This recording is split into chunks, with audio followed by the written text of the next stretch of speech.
Not without you. Penelope Murray was nobody. Everyone just called her Penny. 23 years old, a deaf hotel maid who'd learned to survive by staying invisible, keeping her head down around men with power, until the night she lip-read an assassination through soundproof glass. And the target was Rowan Doyle, the man who owned the hotel and half of Boston's underworld. 14 minutes. That's all the time she had to decide as her feet carried her toward the lobby. Walk out the front door and disappear into the night. Or walk into that ballroom and warn the most dangerous man in the city. Both choices would destroy her life. Only one might save his. 30 minutes before she read the words that would change everything, Penny was just another shadow in the corridor. She'd been pushing her cart through the VIP corridor when a wall of men rounded the corner. 3 bodyguards in dark suits, earpieces, moving fast. The one in front saw her and didn't slow down. His hand clamped around her arm and yanked her aside. She stumbled into the wall, her cart rattling. "Out of the way," he muttered. Close enough and loud enough that she caught the words, even with 20% hearing and a half-broken aid. 2 housekeepers against the opposite wall weren't even trying to be quiet. "That's Rowan Doyle, the owner. They say he's the most dangerous man in Boston." She looked up. Behind the wall of muscle walked a man who didn't need bodyguards to look lethal. Tall, well over 6 feet. Dark auburn hair cut short, stubble shadowing a granite jaw, a charcoal suit straining across shoulders built for violence, green eyes, sharp, cold, the kind that warned you to stay out. He was already past her when he stopped, turned his head. Those green eyes found hers, and held. 2 seconds, maybe 3, but the weight of his gaze pressed against her chest like a hand. He wasn't looking through her the way everyone else did. He was looking at her. Then he spoke to the bodyguard without breaking eye contact with Penny. "Don't be rough with her." 3 words, quiet, final. The bodyguard stiffened. Rowan Doyle turned and kept walking, and the corridor swallowed him. That was 30 minutes ago. Penelope Murray wasn't supposed to be on the VIP floor. Rosa from day shift called in sick. Penny needed the overtime. So there she was at 9:40, wiping down the glass wall outside conference room C, when she saw it. 2 men sat inside conference room C. Soundproof glass between them and her. Even with her hearing aid at full power, she wouldn't catch a syllable. But Penny had been reading lips since she was 8 years old, since the explosion that turned the world into a muffled, underwater hum. She'd lost 80% of her hearing that night, and her father entirely. At a distance, in noise, through glass, her eyes did what her ears couldn't. Her cloth stopped moving. She stared. The man on the left had a thick neck and a cheap suit. His lips moved fast, sloppy, easy to read. "The balcony entrance. 10:15. 2 shooters." The man on the right leaned forward, thinner, sharper. His mouth formed words she'd never forget. "Boss says it's clean. Doyle won't see it coming." Her hand went still against the glass. Doyle. The man from the corridor. She'd worked at the Ashford for 3 months, and tonight was the first time she'd seen him in person. But everyone knew his name. Rowan Doyle owned this hotel. He owned half of Boston, and someone in this room was planning to kill him in 14 minutes. She looked at the clock on the wall. 10:01 p.m. She dropped the cloth and ran. Half sprinting toward the security office, she made it to the stairwell before she froze. Through the window, she could see the security desk below. The thick-necked man from the conference room, the sloppy one, the easy read, was standing right there, talking to the head of hotel security, laughing. The security chief clapped him on the shoulder like an old friend. Penny's mouth went dry. There was no safe door in this building. She turned around and walked the other way, fast, controlled, heart slamming against her ribs. If the security chief was with them, there was no one to call, no one to tell, no one ever listened to the invisible girl. But someone should have listened 15 years ago. One word could have saved her father. Instead, the world stayed silent, and Eamon Murray died in a blast that took most of his daughter's hearing along with his life. she would not become that silence. 10:05 p.m. 10 minutes. She moved fast.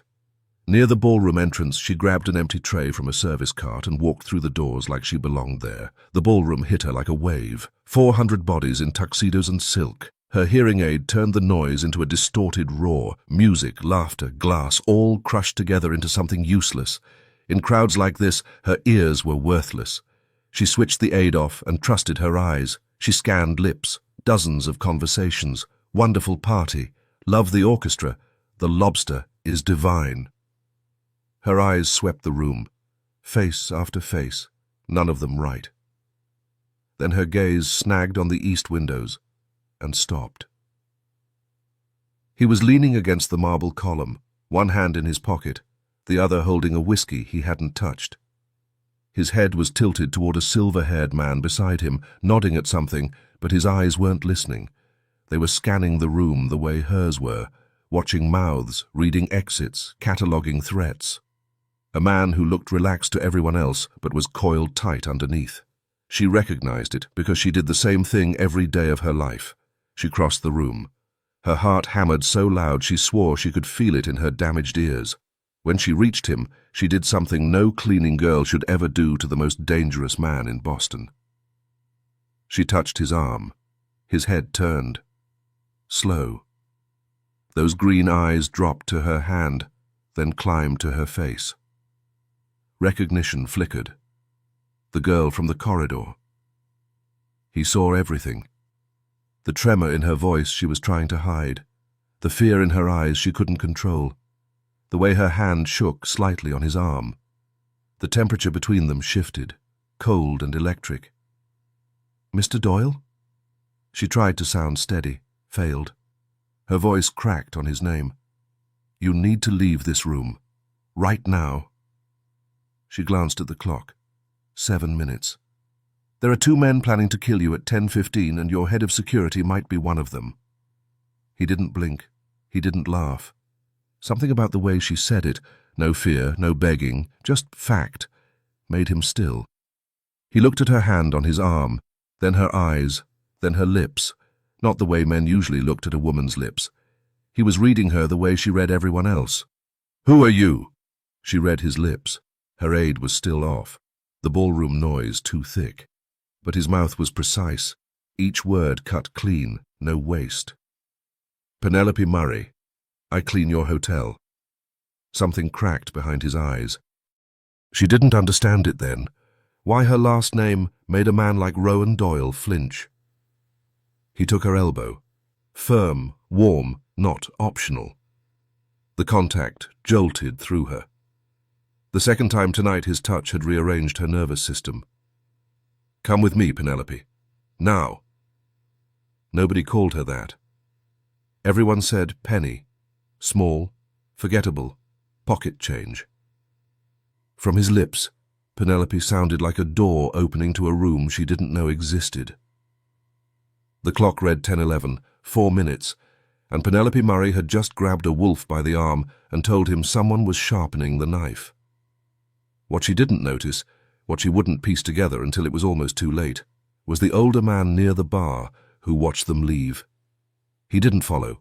He didn't panic. He simply lifted his phone, typed 3 words, and slipped it back into his jacket. The message read, "She saw everything." The clock on the far wall read 10:13 when the first impact shattered the champagne fountain. Penny saw the glass explode before her brain processed what was happening. Crystal, water, light refracting in 1,000 directions. Then Rowan's hand clamped around her wrist and the world tilted sideways. He pulled her down, fast, controlled, and covered her body with his. Not gently, not asking. His full weight pressed her into the cold marble floor, one forearm braced beside her head, the other reaching for something at his back. She felt every inch of him. 6'2" of muscle and bone and coiled violence, all of it between her and whatever was tearing the ballroom apart. His face was inches from hers, close enough that she could see the flecks of gold buried in the green of his eyes, close enough to smell him, that scent again. Tobacco and something darker, the same one from the corridor. His lips moved deliberately, each word shaped with careful precision. She read every syllable. "Don't be scared. I'm here. Cover your ears." Her hands stayed flat on the floor. She didn't move, didn't blink, just looked at him, steady, unblinking, something in her gaze that he wasn't expecting, because she couldn't hear the gunfire, she couldn't hear the screaming. The chaos tearing through the room was happening in perfect, terrifying silence. His eyes narrowed just barely as realization clicked into place. She wasn't hearing him. She was reading him. He held her gaze while his hand came up with a gun she hadn't known he was carrying, sleek black metal pulled from the holster at his spine. He fired twice over her shoulder. She felt the recoil through his chest pressed against hers, felt the tension ripple through every muscle. But she didn't hear the shots, only smelled the sharp, acrid bite of gunpowder mixing with his cologne. Her world was silent. His was deafening. And somewhere between those two realities, something locked into place. She didn't scream, didn't cry, didn't freeze the way most people did when death came calling. She just kept her eyes on his, unblinking, steady, reading the only language that mattered, his lips, his face, the hard line of his jaw that said he would die before he let anyone touch her. Boots pounded across the marble. She felt the vibrations through the floor. Rowan's head turned slightly, still covering her, still shielding her, his gaze tracking something she couldn't see. A man appeared in her peripheral vision, tall, younger than Rowan, dark hair, blood on his sleeve. His mouth moved fast. She caught fragments. "Boss, exit clear. 2 down. We need to move." Rowan didn't answer right away. He was still looking at her. 3 seconds, maybe 4, long enough that the other man shifted his weight, glanced between them, frowned. Something flickered across Rowan's face. Not quite a smile, too sharp for that, but his mouth curved just barely at one corner. Surprise, maybe, or something darker. Something that looked like recognition of a problem he hadn't known he had until 30 seconds ago, when a girl who couldn't hear a damn thing looked at him like he was the only solid thing in a burning room.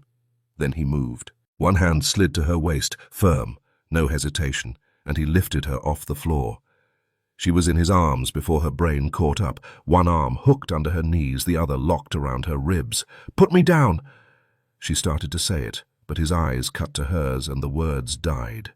He was already walking fast through the wreckage of overturned tables and shattered glass, the man with the blood on his sleeve leading the way, another 2 flanking them with guns drawn, a wall of violence moving in perfect sync. She felt Rowan's heartbeat against her shoulder, slower than hers, steadier than it should be, and he wasn't panicking or even rattled. The cold night air hit her face first, then the leather interior of a sleek black car. Rowan set her down on the back seat. He slid in beside her, and the door shut, the car already moving before she could even process where they were going. "Where are you taking me?" She didn't realize her voice was too loud until she saw him glance at her hearing aid. She still hadn't turned it back on after the ballroom. His lips moved slowly, deliberately. "Somewhere safe. Until I figure out who sent those men. Safe. Somewhere that wasn't home. I need to go home. My sister's there. I have to." His expression didn't change, but something in his stillness made her stop talking. "You're not going home. Not tonight. Not until I know what we're dealing with. Am I in danger too?" Her voice wavered. I just work at your hotel." His gaze stayed level, unblinking, and he said, "You became part of it the moment you walked into that ballroom and put yourself between me and a bullet," which is when her brain caught up to what that meant. His lips moved, and she read every word. "You're coming with me.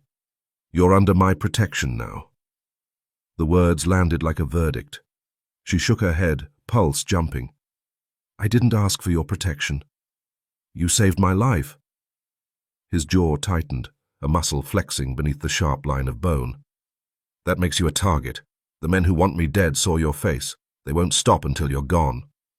Her stomach dropped as she thought of Nora, her 17-year-old sister, the only family she had left since their mother died 2 years ago from heart failure, home alone right now, and her face changed as color drained from her cheeks. "No," her voice cracked. "My sister." Rowan turned his head. For the first time he saw panic in her. Not loud, no screaming, but her shoulders locked and her breathing fractured. He looked at Arthur in the front seat. "Get the address. Send men to bring the girl here. Tell her she's safe." Penny's hands clenched in her lap, knuckles white, her lip trembled. "My sister is all I have." Her thoughts twisted in circles. Should she be scared? Someone in that ballroom must have seen her warning him. Did that make her a target too? Was she actually safer here, or just trading one problem for another, and this man sitting next to her, calm like gunfire, was just background noise? How much could she really trust him? City lights slid past the windows and she turned toward him, and that's when she saw it. Blood soaking through his shirt just above his left shoulder, dark and wet against the white fabric. "You're hurt." He glanced down like he'd forgotten, then back at her with his expression unchanged. Just grazed. Her hand moved before she could stop it, reaching toward the blood spreading across his shoulder, but he caught her wrist. "Don't!" She wanted to push, wanted to demand he let someone look at it, but his grip on her wrist said the conversation was over. He released her wrist slowly, and she understood. His blood, his business, and her eyes kept drifting to his shoulder anyway. The car moved fast and smooth and silent. Penny sat rigid in the leather seat, pulse still racing from the ballroom as the city blurred past the tinted windows, lights, bridges, dark stretches of road she didn't recognize. Rowan sat beside her, close but not touching, not frantic or shaken, but already calculating something she couldn't see. She turned toward him. "Where are we going?" His lips moved slowly and deliberately, so she could read them without effort. "We're going to my home, where you'll be safe." The car dipped downward as concrete swallowed the night, and Penny felt the shift before she saw it, the echo of tires, the colder air telling her they weren't stopping at street level. A massive iron gate came into view, armed men standing guard on both sides. Beyond it, a mansion rose against the night sky, stone and iron and old Boston money. The gate opened and the car drove through. The vehicle descended into an underground garage beneath the house and rolled to a stop. The air smelled different when the door opened. Stone, oil, metal. An elevator waited at the end of the garage, unmarked, guarded, old steel reinforced with newer tech, and Rowan scanned his card and pressed his thumb to the panel before the doors slid shut behind them. The elevator climbed and neither of them spoke. When the doors opened, Penny stepped into a world that didn't belong to hotels or guests or emergency protocols, dark wood and low lighting and thick walls with men stationed at measured distances, watching everything. Rowan turned slightly toward her, close enough now that she felt the heat of him, and his mouth formed the words clearly. "Under my roof. No one touches you." The doors closed behind them, and Penny realized that this wasn't a place people checked out of. The mansion door opened. Penny stepped into dark wood paneling and amber lighting, armed men positioned throughout the entrance hall, 3 near the doorway, 2 more at the staircase. All of them tracked her movement. Rowan didn't look back. "Come with me." The first floor held even more men, faces she didn't recognize, suits stretched across frames built for violence. They watched her walk past. The staircase was wide, dark wood worn smooth at the center. Each step creaked softly. Second floor, a long hallway stretched in both directions with closed doors and dim sconces. Rowan stopped at the third door and pushed it open. Her hearing aid started crackling. Rowan stepped into the doorway and turned to face her. "This room's yours. They're bringing your sister soon." But his voice, every word he spoke, came through the broken device, amplified and distorted, scraping against her eardrums like nails on metal. The device screeched. Her hand flew up and pressed hard against the plastic casing, face twisting as the pain hit. Rowan's posture shifted.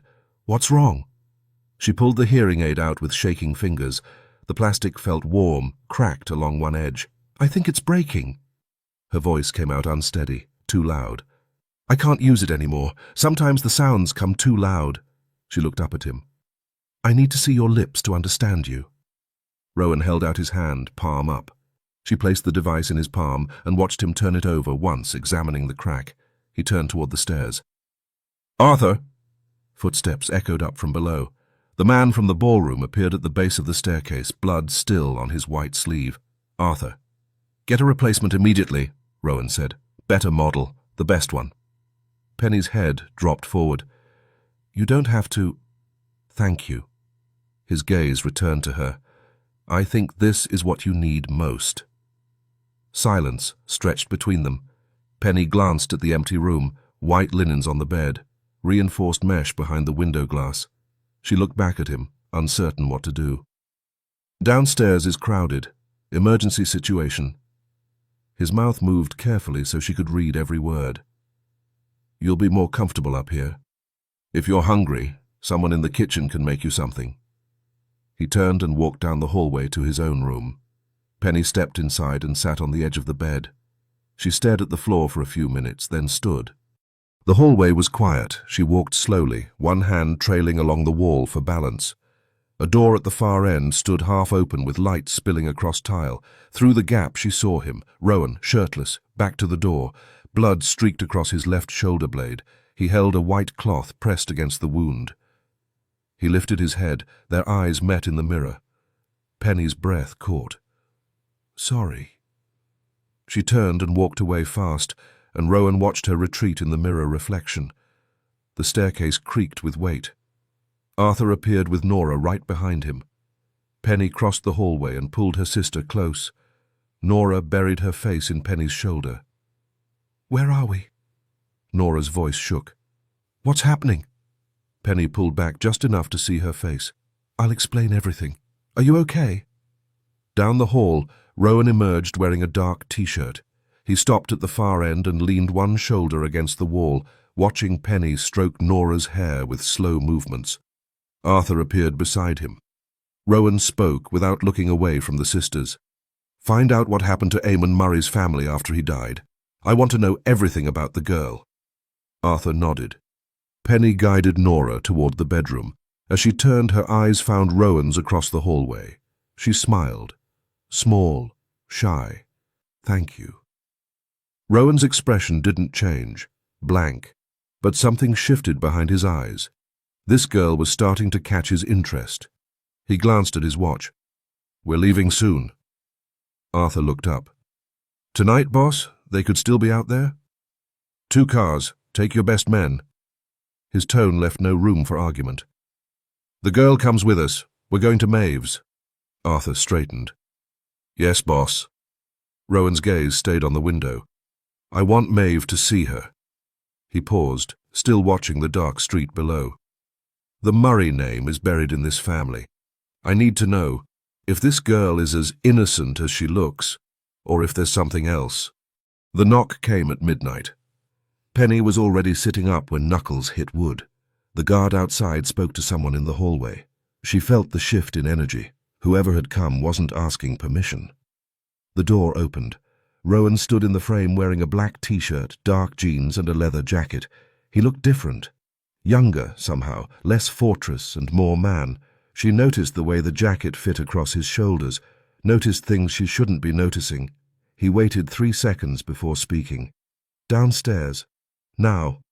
She pulled on jeans and followed him through hallways that felt colder at night, downstairs built for fortresses, into a room lined with dark wood and leather. He gestured to the chair beside his desk. Too close. Her muscles locked, fight or flight warring inside her, but she sat anyway.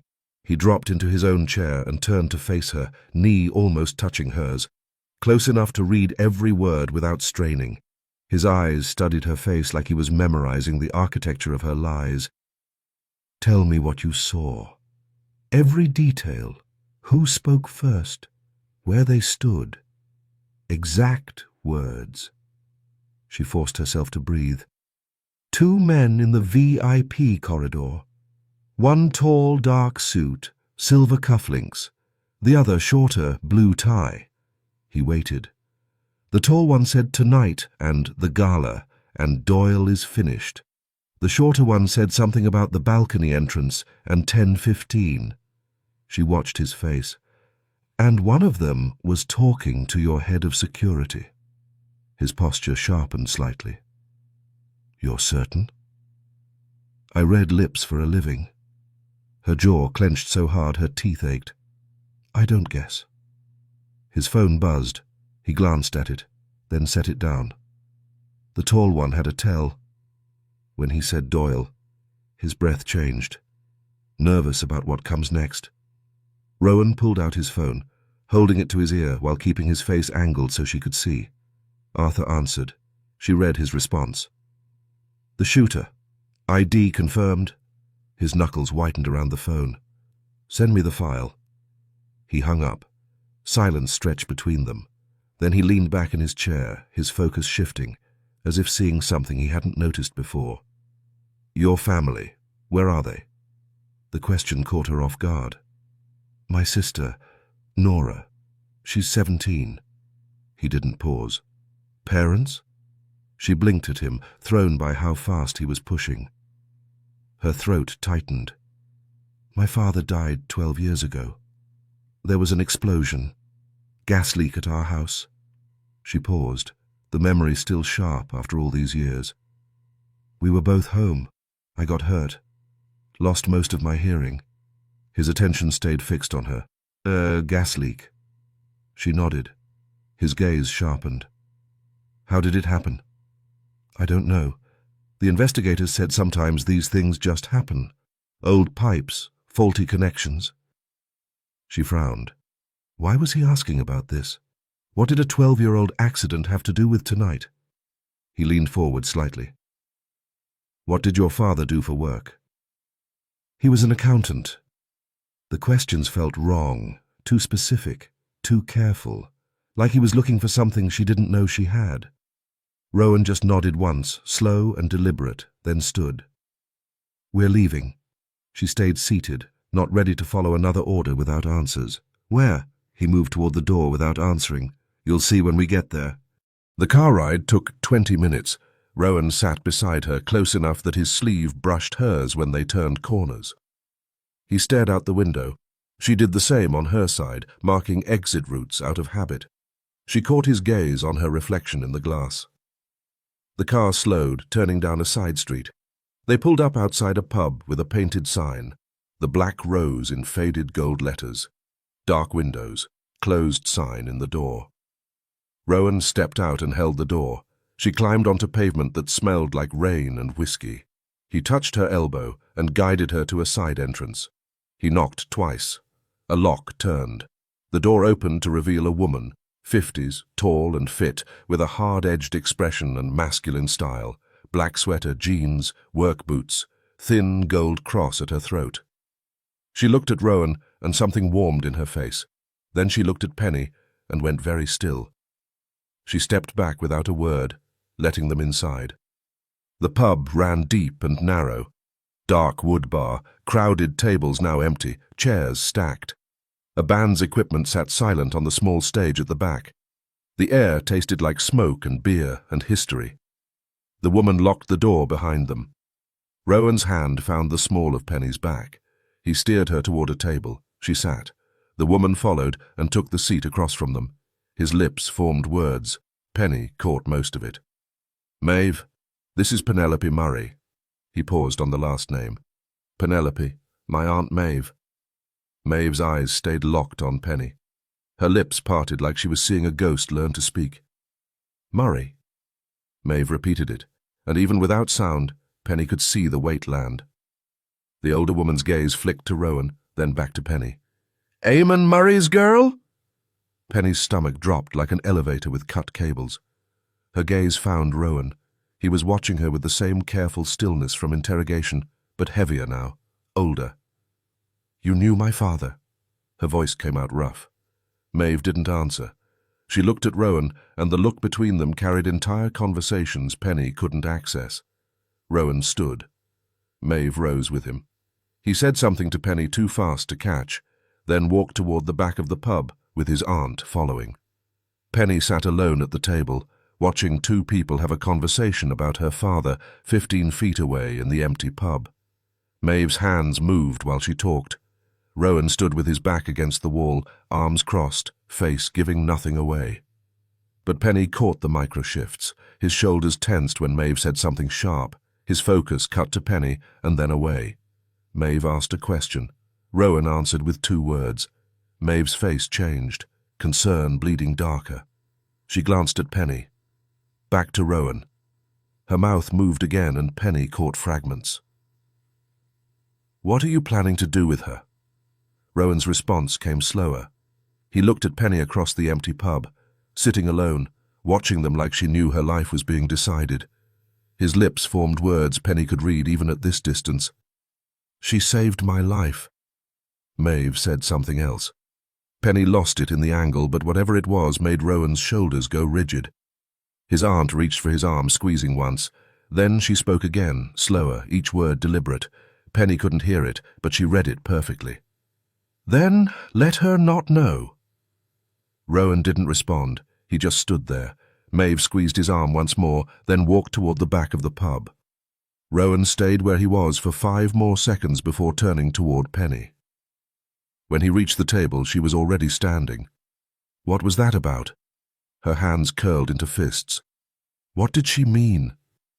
His face remained unreadable. "We should go." "No." She didn't move. "You knew she'd recognize my name. You knew something I don't." His expression shifted, calculation behind the stillness. "Not here." He reached for her arm. "When we get back." "When we get back, what?" The words came out sharper than she intended.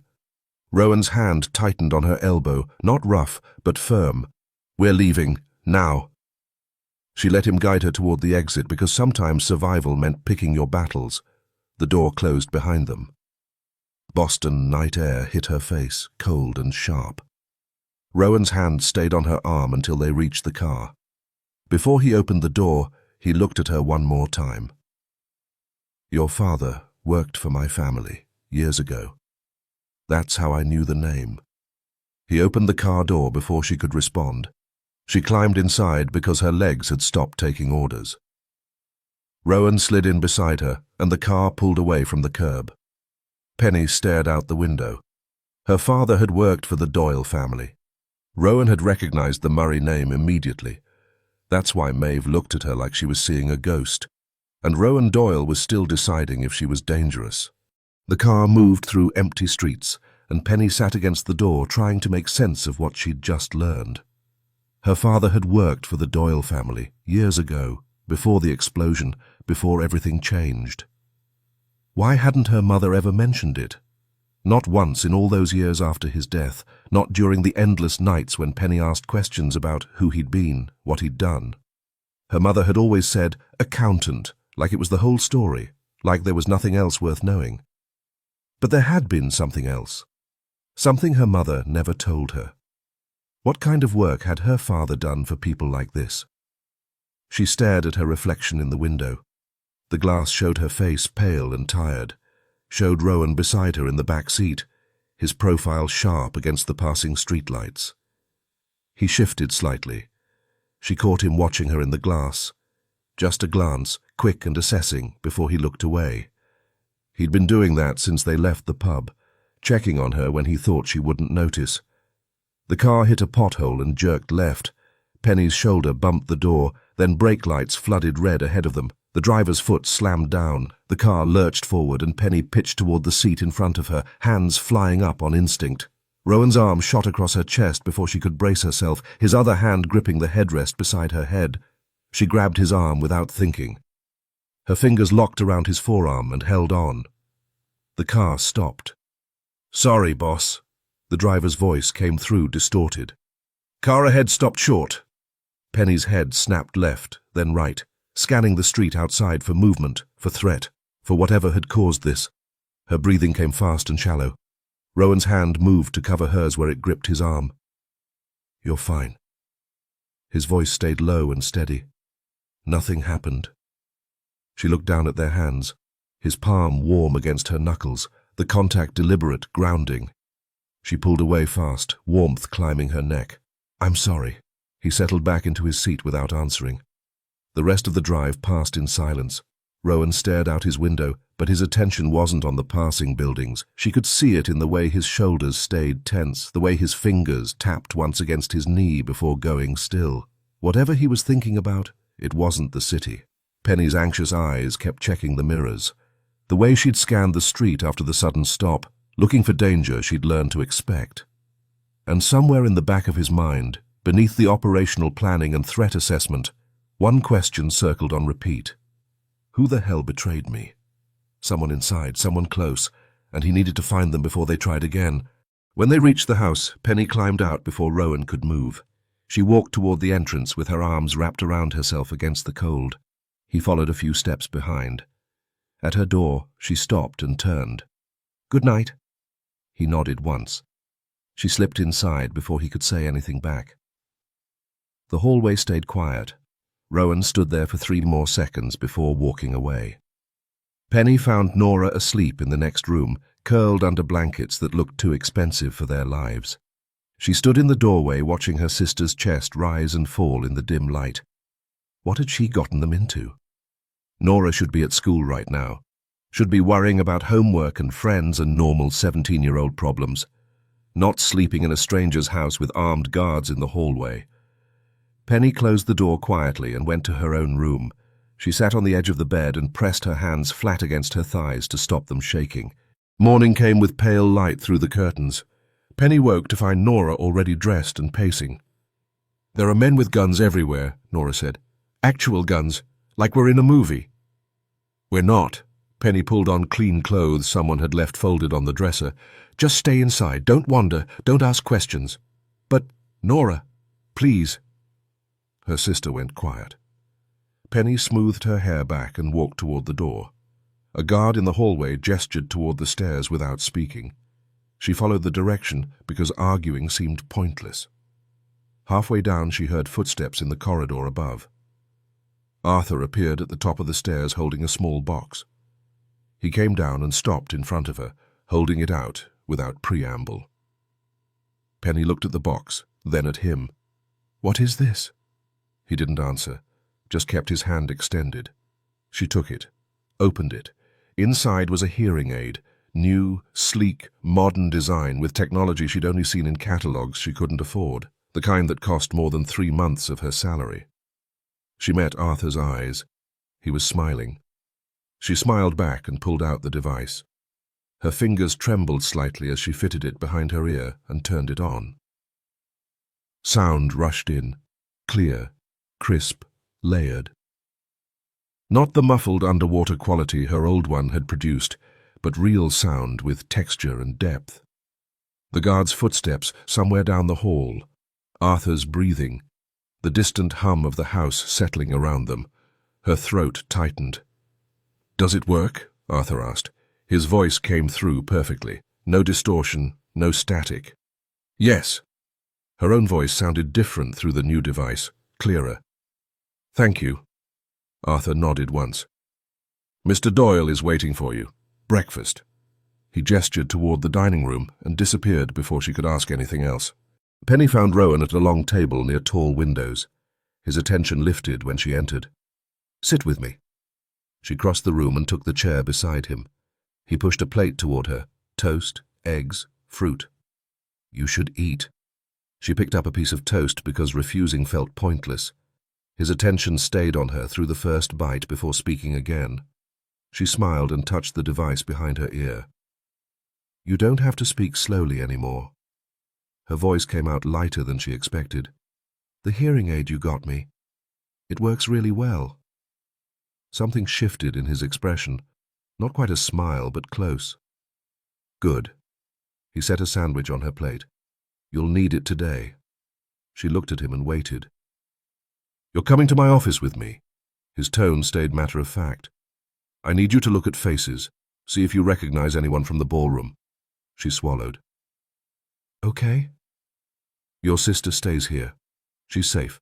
Don't worry about her." Penny nodded slowly. "Nora is in the most secure place in Boston." His attention stayed fixed on her. "No one gets through this house without my permission. She's safer here than anywhere else." The certainty in his voice left no room for argument. They left through a back entrance that led to underground parking. The car ride took 15 minutes. Rowan sat beside her, but didn't speak. When they pulled up to a sleek building downtown, he guided her through a private entrance and into an elevator that rose without stopping. The doors opened to a floor buzzing with quiet activity. People in business attire moved between offices. Phones rang, keyboards clicked. Rowan's hand found the small of her back as he steered her down a hallway. His office sat at the far end, glass walls, dark furniture, a view of the city that went on for miles. He closed the door behind them and turned to face her. "I need you to blend in." His voice dropped lower. "Act like staff. Stay in the kitchen area. Bring coffee to offices. Watch faces." She frowned. "You want me to pretend to work here?" "You'll see everyone that way."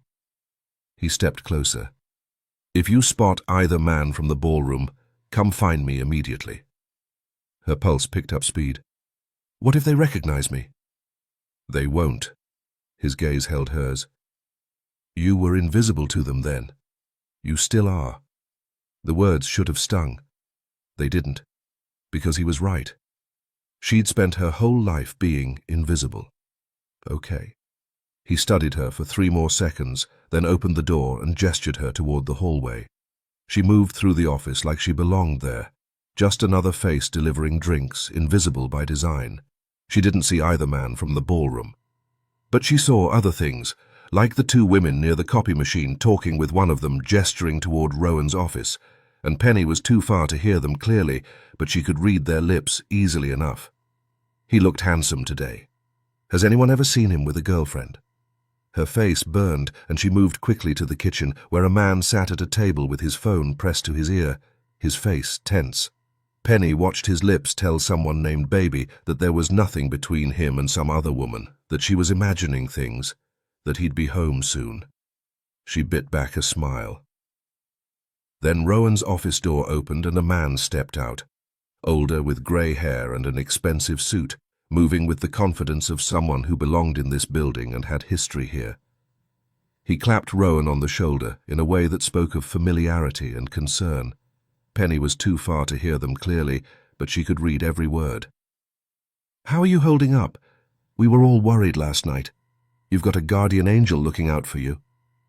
The man glanced toward where Penny stood with the coffee pot. His eyes found her. Rowan turned slightly, following the man's gaze, and his mouth moved with an answer that came smooth and immediate. "Penelope, hospitality team." The older man's eyebrows lifted. "Hospitality? You don't hire just anyone. Is she connected? What's her last name?" Penny felt her throat close up, but Rowan's expression didn't change, and the lie landed clean. "Colton, she's the cousin of one of my drivers." The older man nodded and said something about Colton being a good family. Rowan's focus cut to Penny with a look that was both warning and question. She understood. She set the coffee pot down and walked out before the confusion racing through her mind could show. She kept moving through the hallway, trying to make sense of it. Then she saw him through a glass partition, the older man with grey hair standing near a window with his phone pressed to his ear and his face turned partially away. Penny slowed her steps and pretended to organize supplies on a cart while watching his lips form words that made ice water flood her veins. "Check into the girl. Find out where she's staying. Don't screw this up again." He turned slightly toward Rowan's office and looked directly at the glass. Penny spun away fast, with heat climbing her neck until she knew her face must be burning. When she risked a glance back, he'd pocketed his phone and was walking toward Rowan's office. Penny's hands shook as she pushed the cart down the hallway past offices and conference rooms, her heart slamming against her ribs. She needed to get back to Rowan and tell him what she'd seen. But when she reached his office, the older man was just leaving. He nodded at her and she slipped inside to find Rowan standing at the window finishing a call. He turned when she entered. "What happened?" Her voice came out steadier than she felt. "I checked everyone. Didn't see the men from the ballroom." She should tell him, but something made her pause. His attention held on her for 3 seconds. "You're sure?" Copper taste flooded her mouth. The lie felt sharp on her tongue. "I'm sure." His phone buzzed, and he glanced down and answered it. Penny stood there as he moved back toward the window. When he finished the call and turned back, she didn't give herself time to second guess. "Mr. Doyle." His focus turned to her. Her heart slammed against her ribs, but she kept her voice level. "That man who just left? The one with grey hair?" His posture sharpened slightly. "What about him?" She held his gaze. "How much do you trust him?" Rowan crossed the space between them in 3 strides and stopped close enough that she had to tilt her head back to meet his eyes. His voice came out flat and controlled in a way that made the air feel heavier. "Tell me." Penny's throat tightened. "I saw him on the phone, through the glass partition by the east hallway." She kept her voice steady, even though her hands wanted to shake. "He told someone to check into me, to find out where I'm staying." She paused. "And he said, don't screw this up again." His expression didn't change, but she watched something shift behind his eyes, some calculation happening faster than she could track. He was already moving toward the door, one hand reaching for his phone. "We're leaving." "What?" He turned back with an intensity that made her chest feel tight. "Go out first. Don't draw attention. Take the elevator down to the garage and wait by the 3rd support column on the east side, near my car. Do you understand?" She nodded slowly, her mind racing to catch up. Rowan Doyle was telling her they needed to run. "Penelope," his voice dropped lower. "Move. Now." She turned and walked toward the door on legs that felt steadier than they should. Behind her she heard him speaking into his phone, words too quiet to catch. Penny walked towards the break room where she'd left the coffee cart, retrieved her bag from under the counter, and headed for the elevator without making eye contact with anyone. The doors slid closed, and she was alone with her reflection in the polished steel and the sound of her own breathing that came too fast and too shallow. Her palms grew slick with sweat, and she wiped them against her coat. Could she trust him? Rowan Doyle owned buildings, commanded loyalty, attracted assassins. What did a man like that want with someone like her? But she'd made her choice in that ballroom. The moment she'd warned him instead of running, she'd stepped into his world. The elevator dinged, and the doors opened onto the garage. Concrete and shadows and the smell of oil. Cars parked in neat rows under fluorescent strips that buzzed too high for her hearing aid to catch, but low enough that she sensed the vibration. She spotted Rowan's car near the back. Black, expensive, exactly what someone with his kind of power would drive. The 3rd support column. She moved between vehicles, trying to keep her footsteps quiet, trying not to look like she was hiding, even though that's exactly what she was doing. When she reached the column, she pressed her back against the concrete and waited. That's when she saw them. 2 men standing near a grey sedan about 30 feet away. One of them was Liam, the driver who'd brought them here this morning. He was laughing at something the other man said, completely relaxed, his suit jacket open and his tie loosened. The other man wore casual clothes, dark jeans, a jacket, but Penny looked at his face and her throat closed up, words dying before they could form. It was him. She'd only seen him for a few seconds in the VIP corridor outside the ballroom, his lips moving as he talked about tonight and the balcony entrance, but she'd been reading faces her whole life, and some things you didn't forget. The way he held his shoulders, slightly hunched, the grey at his temples that caught the light, the way his mouth moved when he laughed, lips pulling back to show teeth. One of the men who'd planned it, standing in Rowan's garage, talking to Rowan's driver like they were friends. Cold sweat broke out along Penny's spine, and her vision tunneled, edges going dark until all she could see was that face and those hands and the memory of a gun rising in dim light. Her body went still as stone. Every muscle locked. She couldn't move, couldn't breathe, couldn't do anything but stand there while electricity shot down her spine, screaming warning, danger, run. Footsteps behind her. She jerked like she'd been electrocuted and spun around to find Rowan emerging from the stairwell door. He was scanning the garage, looking for her, and hadn't seen Liam yet. She raised one hand and made a small gesture, "Come here quietly," and his gaze narrowed as he changed direction. He reached the column and positioned himself so his back was to Liam and the other man, his body blocking Penny from their line of sight. "What's wrong?" She couldn't speak. Rowan leaned closer, reading fear on her face like words on a page.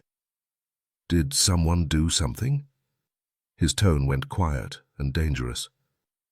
"Did someone touch you?" She shook her head and gestured for him to come even closer. He did. She could feel the heat of him, smell the faint scent of his cologne mixed with something that was just him. She rose up on her toes and brought her mouth close to his ear. "One of the men from the ballroom," she whispered. "He's here, talking to Liam." Rowan went absolutely still. Not the stillness of shock, but the stillness of a predator that had just located prey. When he pulled back, what she saw there wasn't surprise. It was calculation, strategy, the look of a man who'd just had a suspicion confirmed. He took her wrist in his hand, not rough, but firm enough that she sensed the strength there, the certainty. "Do you trust me?" The question hung between them.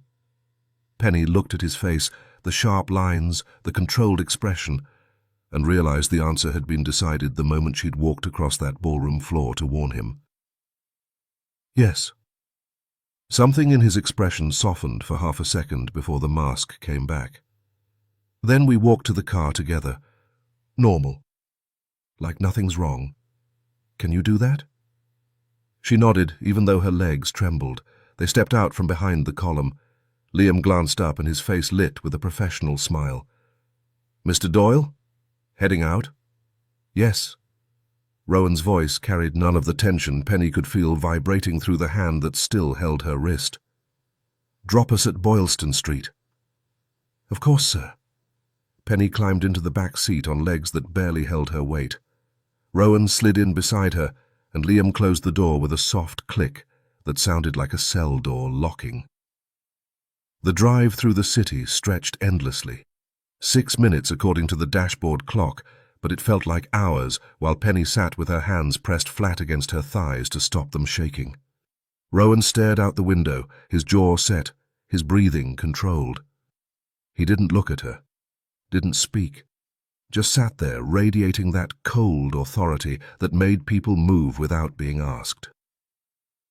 When Liam pulled to the curb on Boylston Street, Rowan was out of the car before it fully stopped. He came around to Penny's side and opened her door, and the look he gave her said, "Hurry," without using words. She climbed out, and he placed one hand on her back, warm through her coat, possessive, guiding. "Thanks, Liam. I'll call when I need you." They walked, fast but not running. Rowan's hand stayed at her back, steering her around pedestrians and through crosswalks and into a side street where the buildings rose tall enough to block the winter sun. After 3 blocks, he turned into an underground parking garage that advertised hourly rentals and daily rates. "Wait here." He left her standing near the entrance while he disappeared into an office with glass walls and fluorescent lights. She saw him through the window talking to someone behind a counter, pulling out his wallet and signing something, taking keys. When he came back out, his expression was unreadable. "This way." He led her deeper into the garage to where a white Toyota Corolla sat under flickering lights. The car was so ordinary it hurt. Nothing like the sleek black vehicle they'd arrived in. Nothing like anything Rowan Doyle should be driving. He unlocked the doors and waited while she slid into the passenger seat. Her fingers fumbled with the seatbelt, and she gave up trying to still them. Rowan got behind the wheel and started the engine. Smaller, quieter, forgettable. "Where are we going?" Her voice came out steadier than she felt. He pulled out of the parking space and navigated toward the exit. "Somewhere no one can find us." The city blurred past the windows. Penny saw buildings give way to smaller streets, familiar landmarks disappear behind them, Rowan's hands on the wheel, steady and sure. "How long?" she asked. He kept his focus on the road. "However long it takes." Silence settled between them. Penny stared out the window, watching the city fade behind them, her mind still circling back to the garage, to that face she'd recognized, to the grey-haired man who'd asked about her last name. "That man," she said quietly. "The one with grey hair. At your office." Rowan's jaw tightened, but he didn't look away from the road. "Who is he?" For 3 seconds he didn't answer. Then his grip on the wheel shifted slightly. "Killian Doyle." His voice came out flat. "My uncle." The drive stretched 90 minutes through highways that bled into smaller roads and eventually into coastal towns where the air smelled like salt. Rowan drove in silence, his hands steady on the wheel, his expression unreadable. Penny sat beside him in the passenger seat, and tried not to think about Nora waking up alone in that estate. Rowan navigated side streets with the kind of certainty that suggested he'd planned for this. He stopped outside a real estate office with faded lettering and left the engine running. "Wait here." He climbed out and disappeared inside. Penny watched him through the window, her stomach churning with unease. 15 minutes passed before he returned with 2 keys in his hand. When he slid back into the driver's seat, she couldn't hold the question back any longer. "Nora." The words came fast. "What's going to happen to her?" He turned to look at her. "I'll handle it." She opened her mouth to argue. "But you're the one in danger right now." His voice stayed flat, controlled, final. "That's what matters." Her fingers worried her bottom lip between her teeth. "Why did you tell him my name was Colton?" He shifted in his seat, his expression distant and thoughtful. "We'll talk about that later." Rowan pulled his phone from his pocket and dialed. Arthur answered. "This is the last time we talk on this line. I'm out of Boston. Penelope's in danger and Killian might be involved." He paused, his jaw setting. "I'll inform you and Maeve about my location tomorrow. Right now, I need time. I have a plan." "Understood, boss." Rowan's grip tightened on the phone. "If Killian asks, if anyone from the office asks, tell them I'm on a private getaway, out of town for a few days. Double the men at the house. Keep Nora safe. Don't let anyone near her without your approval." His tone sharpened. "And Arthur, if something happens to that girl, I'll hold you personally responsible." "Yes, sir. She won't be touched." Rowan ended the call and held out his hand. "Your phone." Penny reached into her bag and pulled it out. He took it without ceremony, popped the back case, removed the SIM card and snapped it in half. He tossed the pieces out the window. "From this moment, no contact with anyone. Do you understand me, Penelope?" Her hands twisted in her lap. "But Nora..." His voice rose, not shouting but sharp enough to cut. "I said I'll handle it." He leaned closer, his attention locking onto hers with an intensity that made her breath come shallow and quick. "You told me you trusted me. I trust you too, right now more than anyone. Do you understand?" She nodded because her throat had tightened around words that wouldn't come. "Good."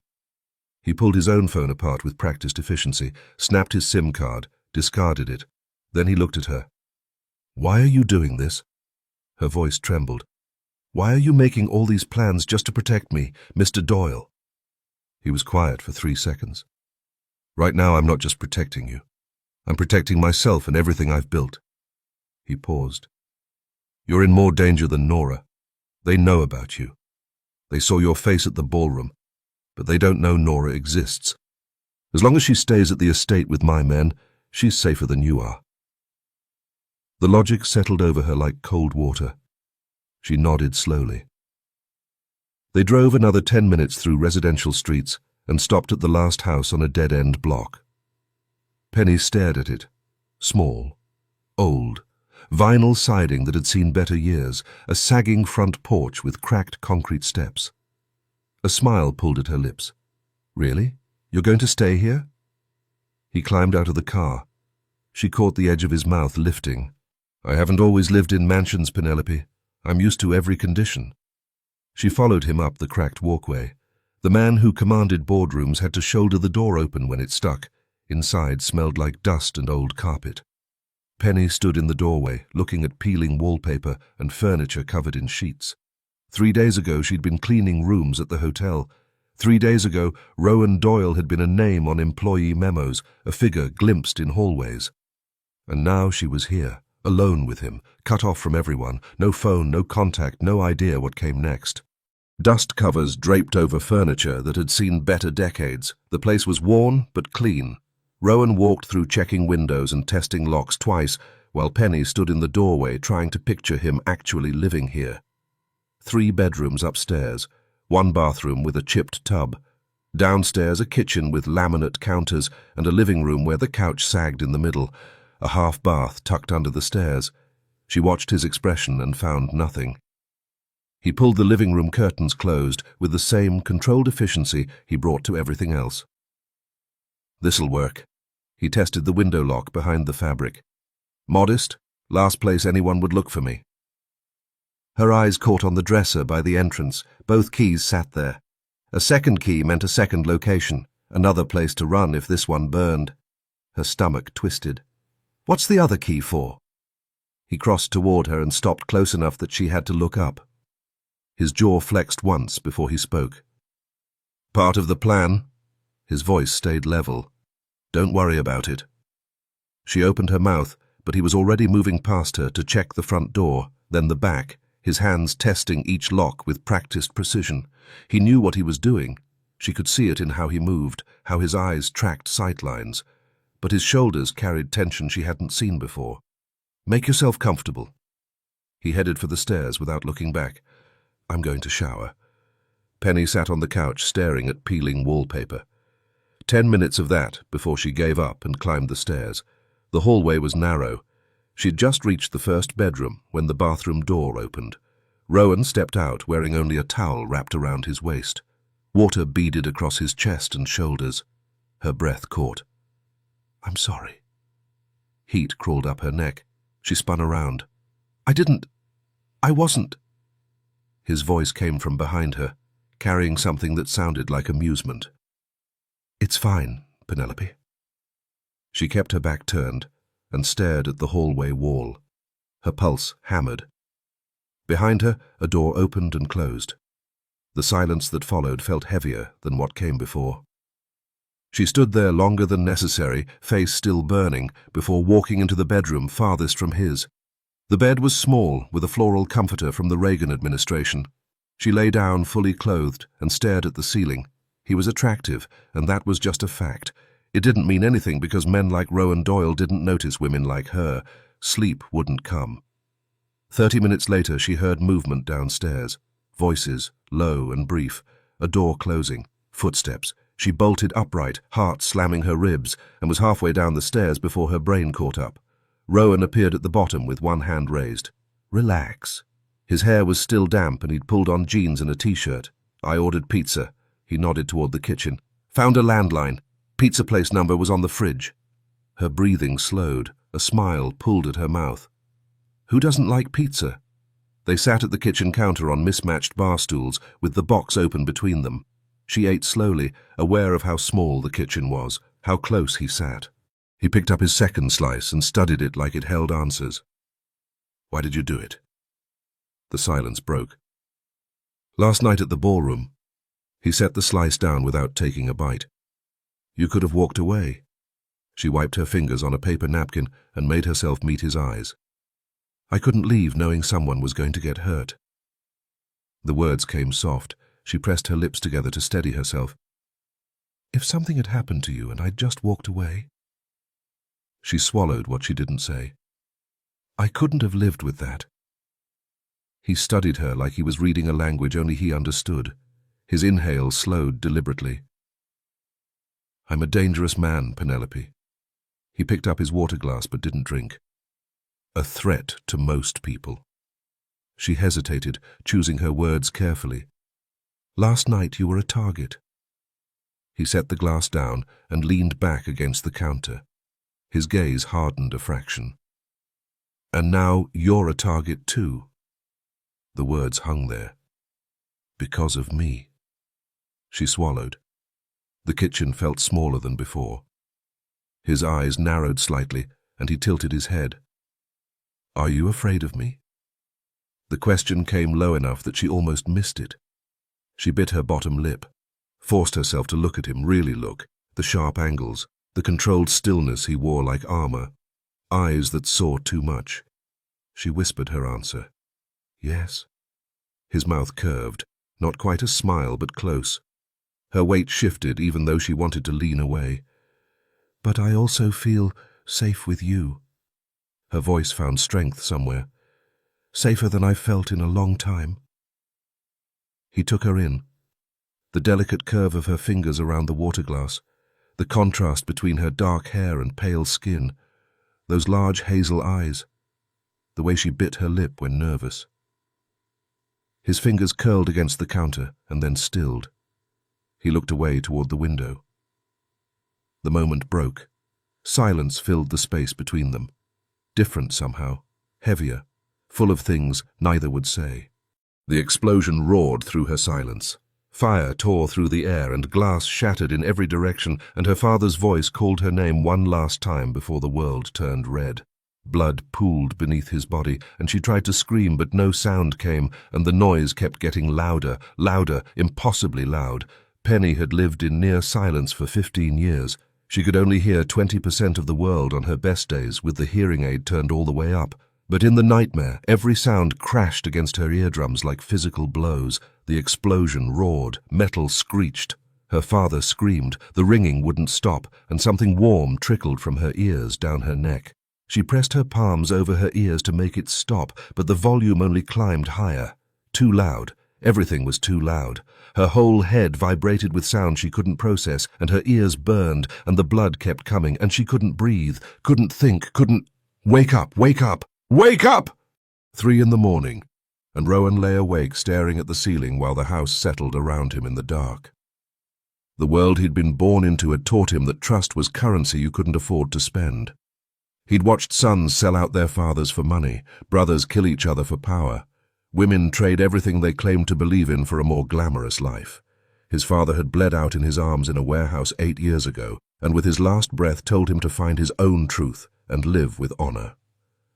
Now Rowan had to consider whether the man who'd stood beside him through all of it, the uncle who'd helped him take control of the family, Killian Doyle, had been waiting all this time for the right moment to put a bullet in his back.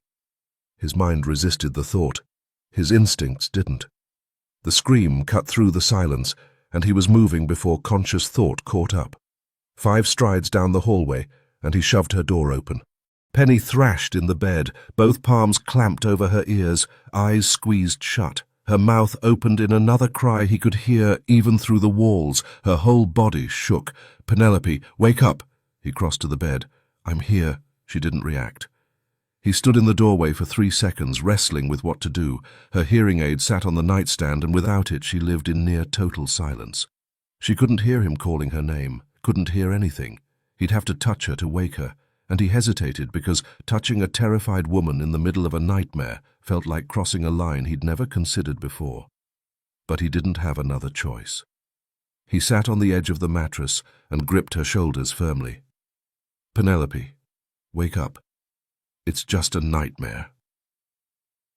Tears streamed down her face and soaked into her t-shirt.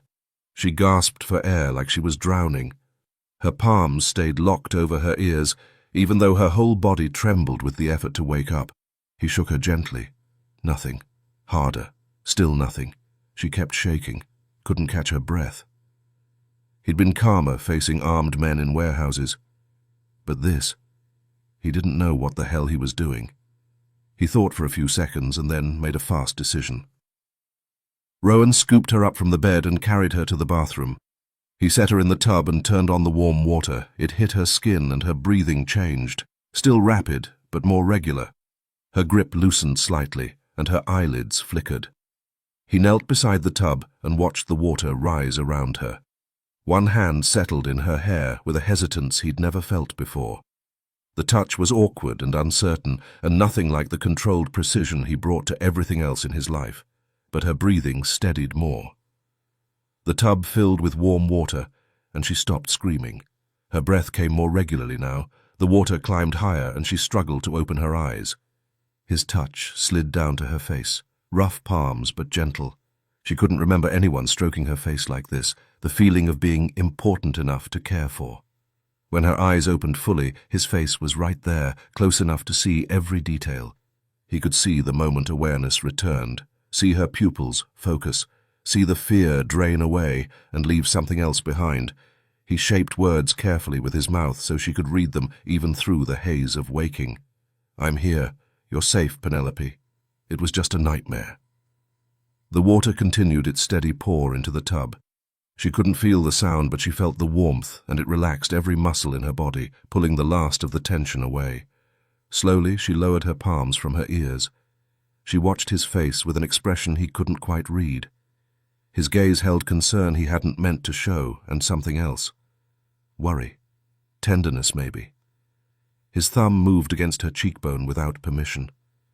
She watched his mouth form the words, and then looked up at him. sharp blue eyes that saw too much. Something warm spread through her chest. She wasn't sure if it was the hot water or his touch or the way he was looking at her, but the panic was gone. Her lips trembled when she tried to speak. "I'm sorry." He shook his head twice. "No, don't apologize. You've handled more stress than most people could take." She pulled herself together a little more, and that's when she noticed he wasn't wearing a shirt. Broad shoulders, muscled chest and stomach, the kind of powerful build you'd see on a boxer. Her face went bright red in an instant. This time her hands flew up to cover her eyes as if blocking the view would make the embarrassment disappear. He looked at her. Her pale skin had turned bright red all the way down her neck. He reached into the water to check the temperature. Was it too hot? Was it burning her?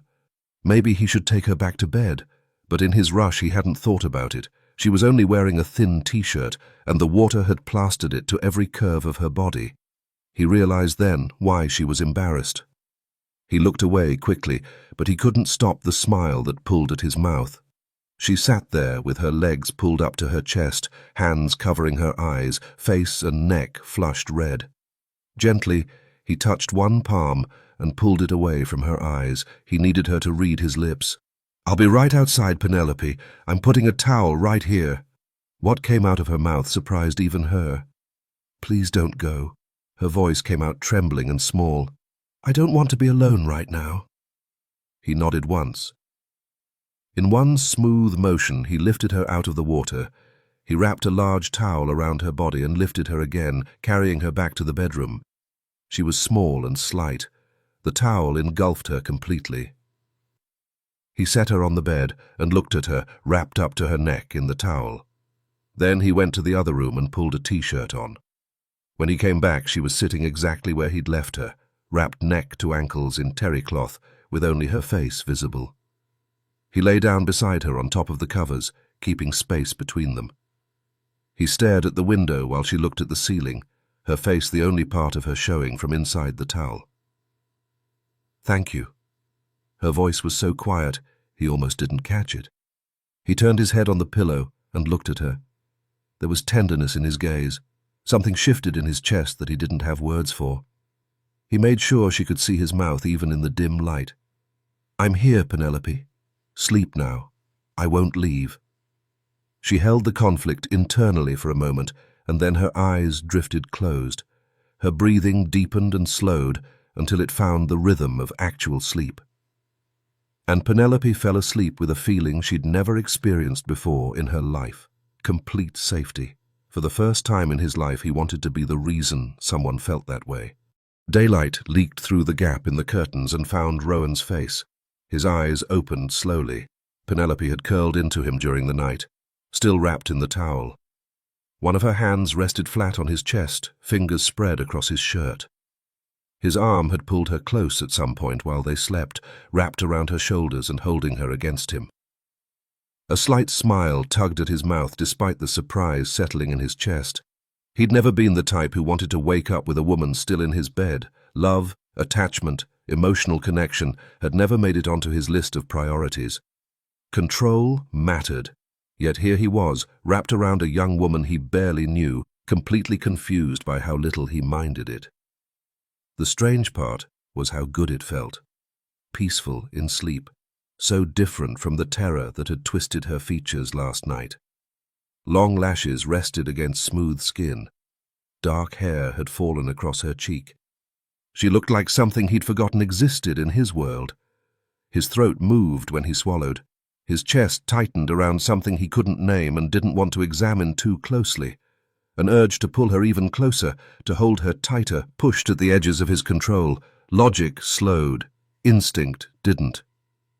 He tried to ease his arm out from under her carefully. She stirred and the towel shifted loose. Her bare leg brushed against his, and the contact sent heat through him that had nothing to do with body temperature. His eyebrows lifted. He forced his gaze away from skin he had no business looking at, but the sensation didn't disappear just because he wasn't watching. Breathing became noticeable in the quiet room. He inhaled slowly and pulled his arm back with deliberate care, then shifted his leg away from hers.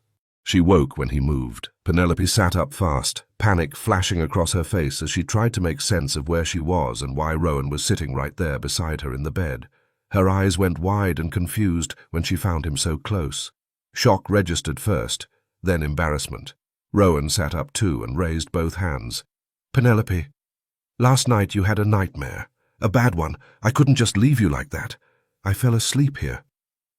Her expression shifted as she worked through the memory, piecing together fragments from the fog of terror and warm water and his voice telling her she was safe.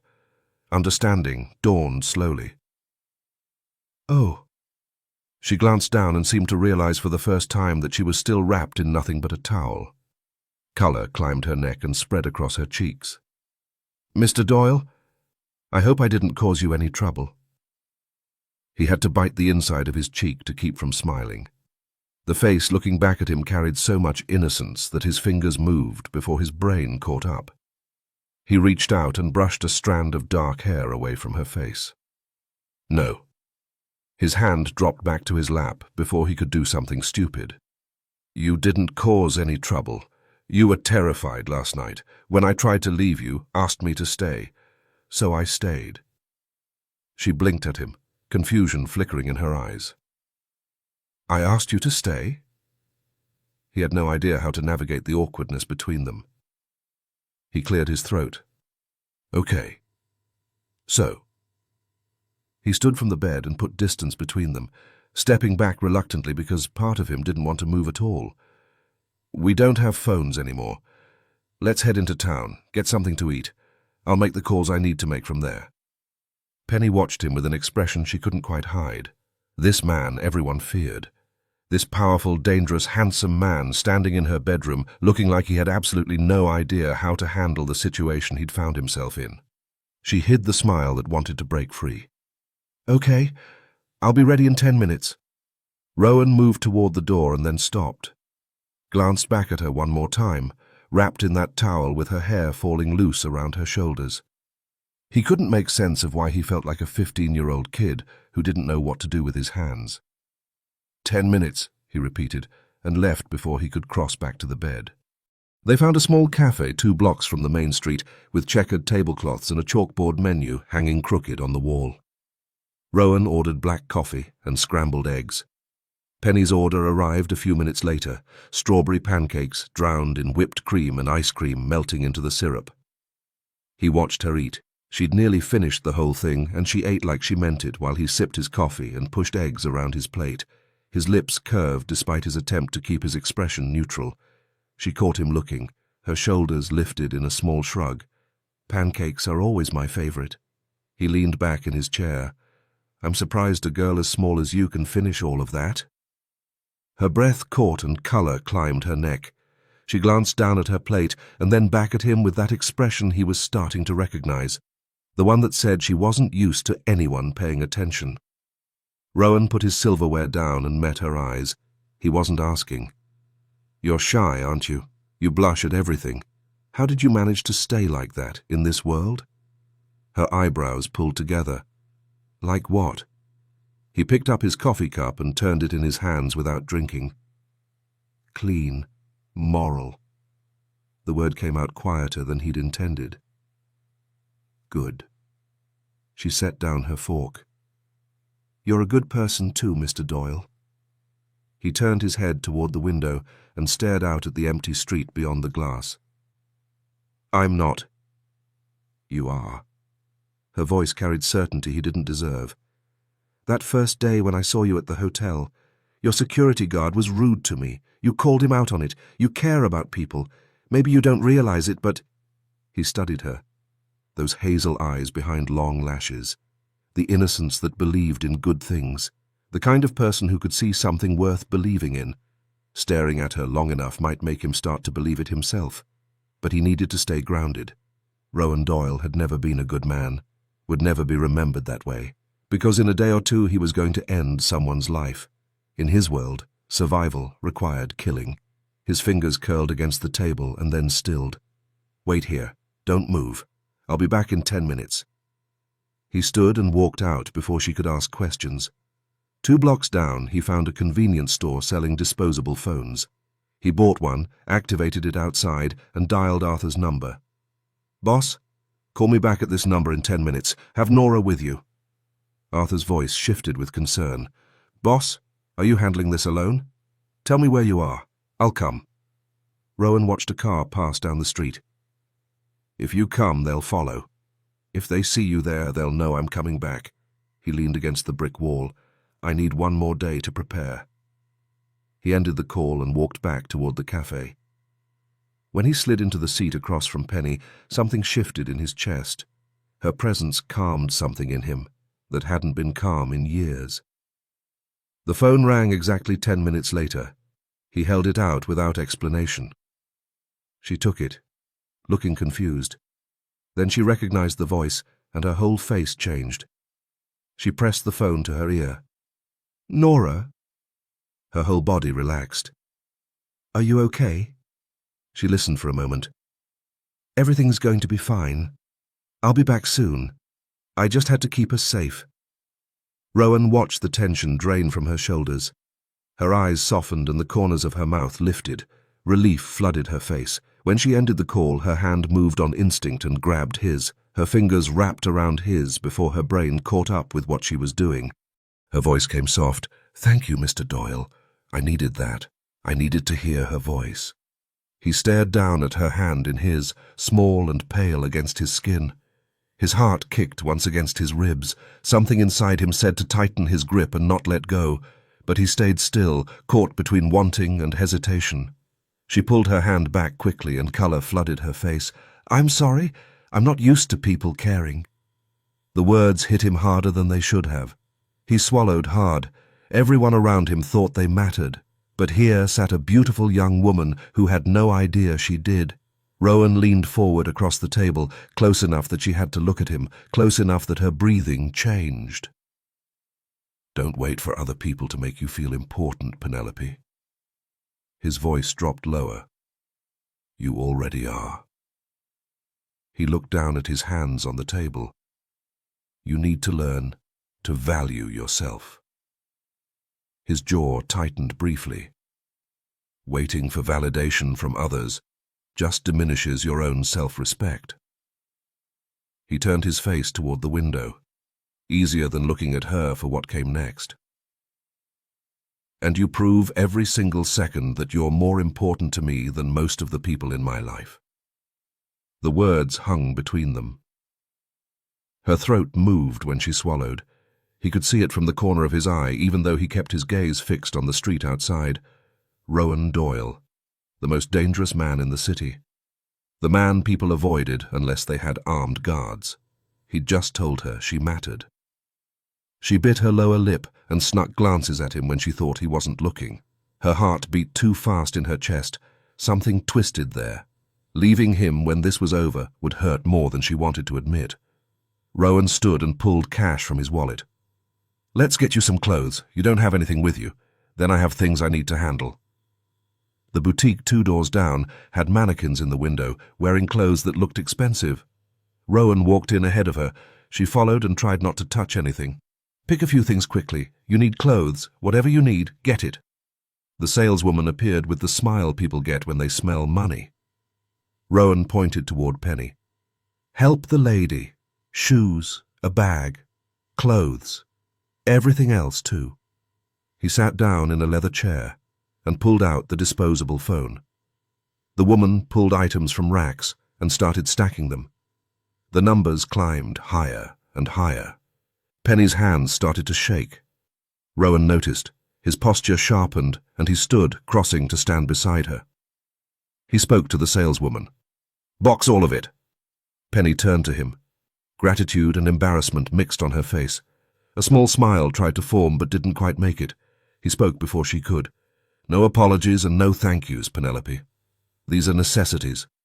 He walked toward the register. She followed a few steps behind. That smile she'd been holding back finally showed as she watched him pull out his wallet. Penny sat on the bed with shopping bags scattered around her and pulled items out one by one. Her fingers found the black lace first, and she picked it up with just her fingertips, holding it for a moment before heat climbed her neck. "Oh." This was nothing like the cotton ones with little hearts that came in packs of 3 from the discount store.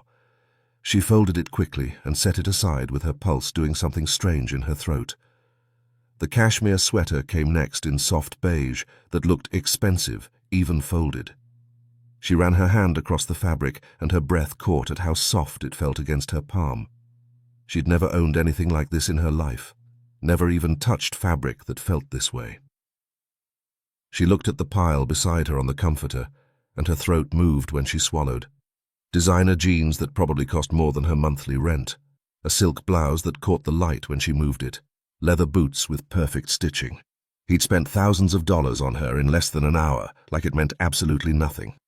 Across town, Rowan moved through the second house with the keys heavy in his pocket. The place was bigger than the first safe house and newer by at least 2 decades. Modern appliances in an open kitchen with granite counters that gleamed under recessed lighting. 3 bedrooms upstairs with fresh paint and carpet that didn't smell like mildew. The kind of place people would expect a man like him to rent when he needed to disappear for a few days. He mounted the first camera above the front door frame and angled it to catch anyone who approached from the street. The second went in the kitchen corner with a clear view of the back entrance.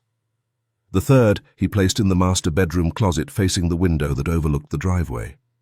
He pulled out his phone and tested each feed until the images came through clear and sharp. Good angles, no blind spots. His shoulders tightened as he walked the perimeter one more time, checking every window lock and testing the strength of every door. Everything was secure, everything was ready.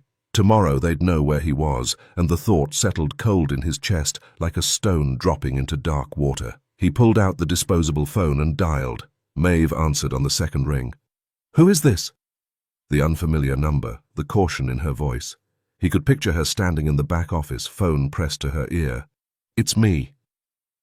Silence. She was processing the voice, matching it to someone who shouldn't be calling from an unknown number. "Rowan." Her tone shifted sharp now. "What number is this? Where have you been?" He moved to the window. A car passed below, then another. Normal afternoon traffic that looked harmless. He knew better. "Somewhere nobody knows about." He kept his voice low. "Tomorrow, they'll know where I am." The line went quiet. He heard her breathing change. That slight catch that meant she was working through what he wasn't saying directly, understanding what tomorrow meant. "You have someone in mind?" His fingers curled against the windowsill. The paint felt rough under his grip. "I don't know yet." The words came slower than he'd intended. "But if it reaches him, then I'll know." A sound came through the line like she'd set something down hard. A mug, maybe. Her hand flat against the bar. He could picture it. The way her jaw would tighten, her eyes would narrow. 30 years reading danger in silence. "You're testing him." He stared at the empty street below. "I'm testing everyone." The silence stretched longer this time. He could almost see her standing in the black rose, one hand pressed against the polished wood, deciding whether to trust him or call him on his bullshit. When she spoke again, her voice carried weight he hadn't heard in years. "You're playing with blood, Rowan." He watched shadows lengthen across the pavement as afternoon slid toward evening. "I grew up in it." Something creaked on her end, a bar stool shifting, her weight redistributing like she was settling in for a conversation she didn't want to have. "And the girl?" His jaw flexed before he answered. The muscle tightened under his skin. "She's with me." The anger in her tone dropped away. Left only concern, the kind that came from someone who'd raised him since his mother died. "Rowan?"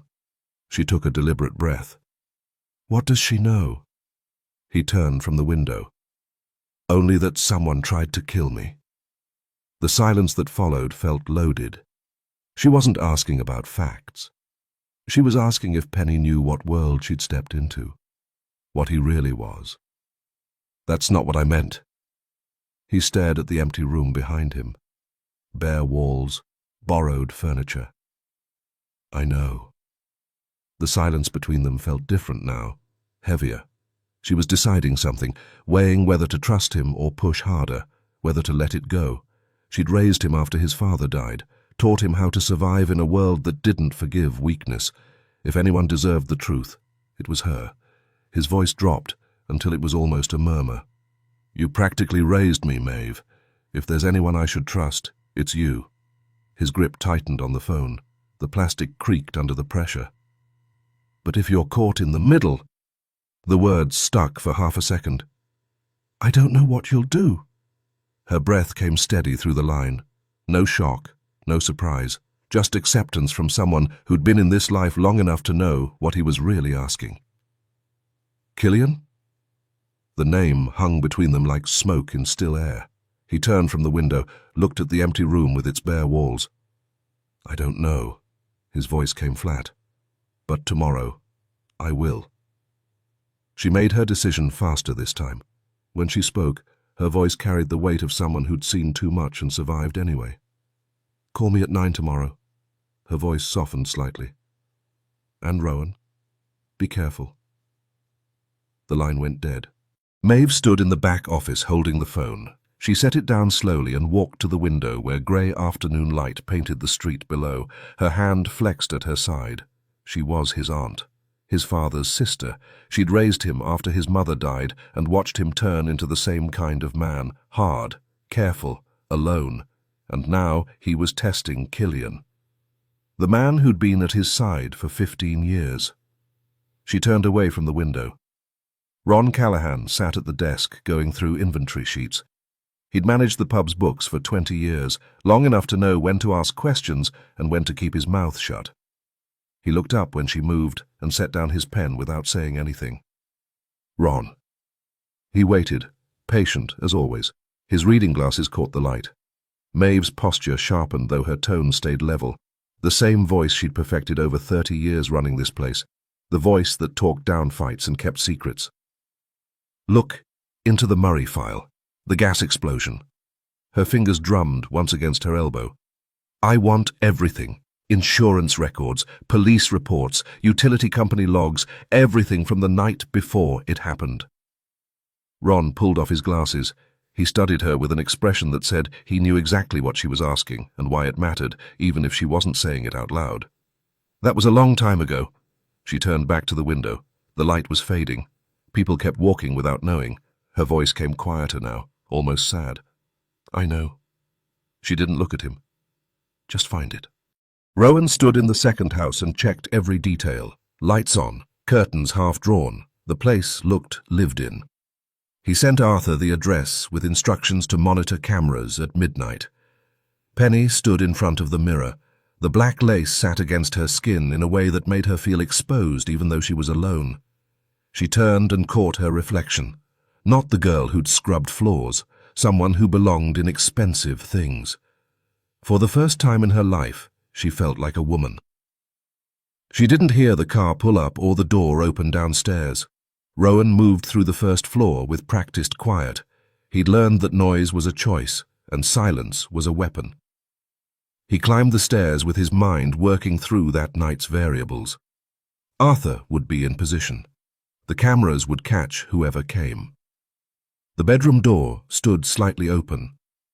Not wide, just a narrow gap where light cut into the hallway darkness. He meant to walk past without looking. His eyes caught movement through that thin slice of space, and his entire body stopped. Penny stood at the mirror adjusting something at her shoulder, the black lace, against bare skin. His breathing stopped. She turned slightly, and the narrow view showed him the curve of her spine, the way the fabric sat against her body, the line of her neck where her hair had fallen forward. Something tightened in his chest, worse than pain. He couldn't look away. The image burned itself into his mind with permanence that would haunt him later. Her skin pale in the lamplight, the delicate lace, the unself-conscious way she moved when she thought she was alone. Want hit him so hard, his hand flexed against the doorframe before he could stop the reaction. He forced himself to move, tore his gaze from that narrow opening, and made his legs carry him past toward his own room, even though his pulse was doing things it had no business doing. He closed his door and sat on the edge of his bed, dialed Arthur before he could think about anything else. Arthur answered on the first ring. "Boss? Tonight, the address I sent. Bring your best man. Be ready." 3 seconds of silence came through the line before Arthur spoke again, and something in his tone made Rowan's shoulders tighten. Killian knows about the girl. Rowan's entire body went still. If he connects her to Eamon Murray, Rowan's jaw set. If he thinks she knows something about her father's death, if he makes a move on her, the whole thing unravels. When the truth about that explosion comes out, the Doyles are the ones who take the fall. The door across the hall pushed open wider. The faint creak. Penny stood there with her face pale and wide eyes fixed on him. She'd heard his voice through the gap, pushed the door open. Her hearing aid had picked up enough, and now she was reading his lips for the rest. The Doyles, buried secrets, her father. Their eyes met and held. Her expression crumpled, and she turned and ran. Rowan was already moving. "I'll call you back." Penny's feet hit the stairs. Her thoughts crashed together too fast. Eamon Murray, her father, the explosion, the truth, the Doyles take the fall. Rowan knew what happened. He'd been hiding it. The front door stood 20 feet away. She needed out. Behind her, he called her name, but she didn't stop. Cold air hit her face as she stumbled onto the porch, gravel under her feet. She didn't know where she was going. Her father's death, the explosion. Rowan had known everything. Footsteps pounded behind her. "Penelope, stop!" She ran harder. His hand caught her arm and spun her around. She tried to pull free, but his grip tightened, and then both arms were around her, lifting her off the ground. She pushed and kicked, but he was too strong, and her feet left the earth as he turned back. "Let me go!" Her voice broke. "Don't touch me!" He scanned the darkness while he carried her thrashing body inside, looking for threats even now. He kicked the door shut and set her down in the living room. When she tried to run again, he caught her shoulders and pushed her onto the couch, firm enough to make her stay. She swung at him, and her palm connected with his chest. Then again, and again. He caught her wrists, and his voice came out louder than she'd ever heard it. "Sit down and listen to me." Her lower lip trembled, and tears burned in her eyes that she refused to let fall. Fear lived in her expression, and seeing it made something crack open inside his chest. But he kept his face controlled. "What did you hear?" Her breathing came fast and shallow. "What does my father have to do with you?" The words spilled out, desperate. "That explosion, it wasn't a gas leak, was it?" "Your father's death had nothing to do with me, Penelope." He released her wrists but didn't step back. "Calm down." His mind worked through calculations he didn't want to make. "But I can't tell you everything yet. Not right now. Not when the walls are closing in, and tomorrow might be the day everything falls apart." She tried to pull away, and the words came out desperate. "Let me go. I don't trust you anymore. I want to leave." Before she could fight harder, his arms came around her from behind, pinning her arms to her sides. His hands closed over her wrists. His breath touched her ear before he spoke. "You can choose to trust me or not, Penelope." His voice dropped low, and she had to strain through her hearing aid to catch every word. "But I can't let you go anywhere. You're in as much danger as I am, maybe more. I'm going to protect you whether you want me to or not. You're my responsibility now. Do you understand me?" Her breath came faster, and her voice trembled when she spoke. "Why?" The word broke. "I'm nobody to you. Why would you protect me?" Half a second passed before he answered, and the hesitation told her more than his words would. "Because I care about you." He pulled her closer, just slightly. "If something happens to you because of me, because you got caught up in my world, I'll never forgive myself." She stopped struggling, but the words came out small and hurt. "Let me go. You don't need to feel responsible for me. If you had anything to do with my father's death, if that explosion—" Her throat closed around the words. "Just let me go. Please." He breathed in, and the scent of her reached him. This girl in his arms felt dangerous in a way he couldn't name. Something in his stomach twisted when he thought about anyone hurting her. He locked around her more firmly. She stopped moving. She could feel his warm breath against her neck. the solid weight of his body, the way he held her like protection. Her heart started beating faster, but not from fear, from the heat of his body, from warmth spreading through her chest and settling low in her stomach. Her pulse quickened, and he heard it. He noticed. His words came softer this time, close to her ear. "Calm down. I'm going to let you go now, but I need you to promise you won't run. Can you do that?" He released one arm. His fingers moved from her wrist to her hair, threading through it carefully. She felt the rough texture of his hand against the softness, and something inside her chest tightened. She turned her head, and they were inches away. His gaze held worry, concern, something deeper that looked almost like tenderness. She saw it clearly, and the fight drained out of her body all at once. His fingers slid to her cheek, a gentle stroke along her cheekbone. Her lips parted, and she swallowed hard. He forced himself to stop. Things were too complicated. He couldn't let himself want her more when tomorrow might be the day everything fell apart. He turned her to face him. They were both sitting on the couch now, and their knees touched, close enough that he could see every flicker of emotion crossing her face. "I have a plan."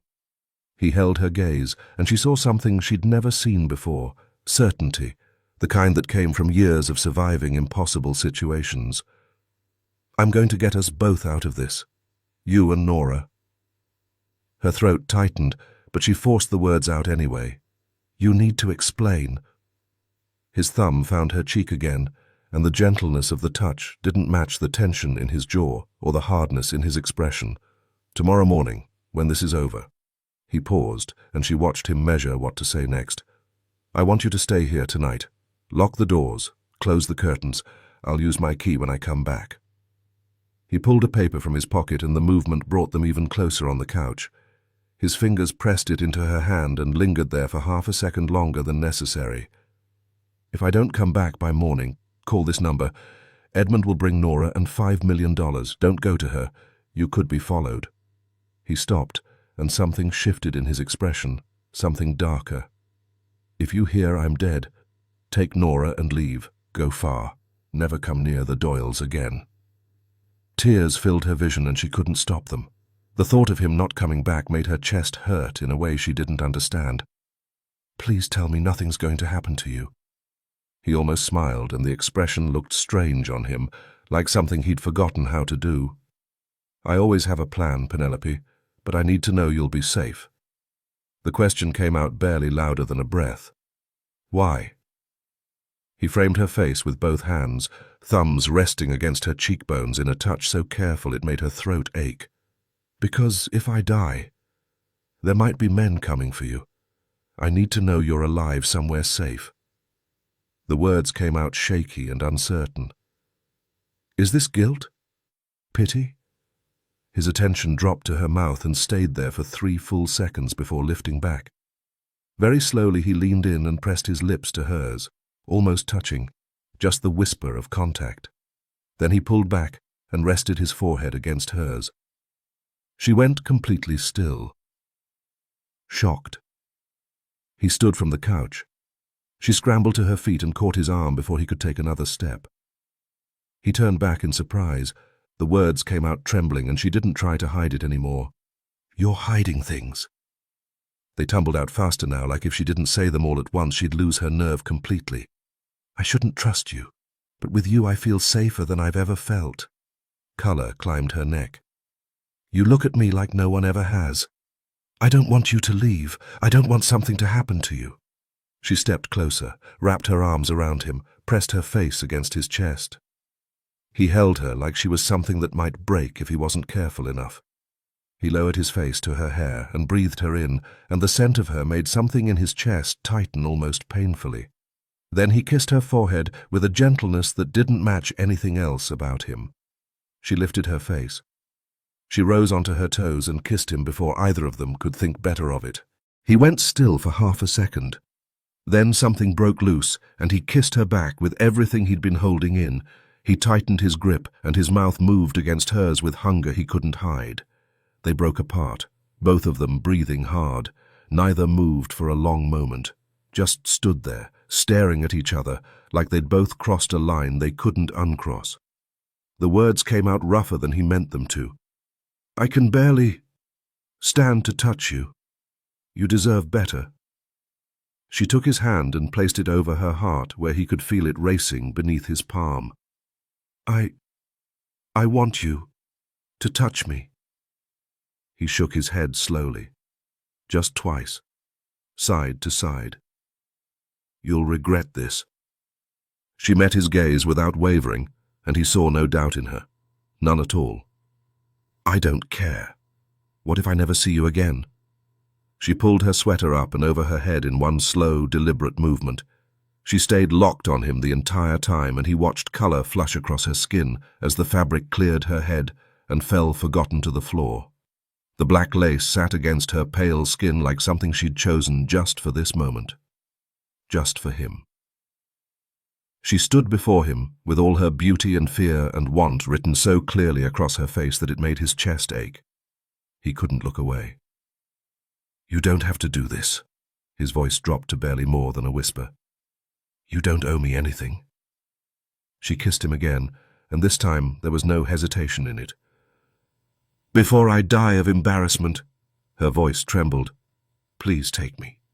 He lifted her before she could change her mind, and his eyes never left hers as he carried her toward the bedroom, holding her against his chest like she might disappear if he loosened his grip. She rested her head against his chest and felt his heartbeat steady and strong. Minutes ago she'd been trying to run, and now every part of her wanted to get closer, wanted things she'd never wanted before.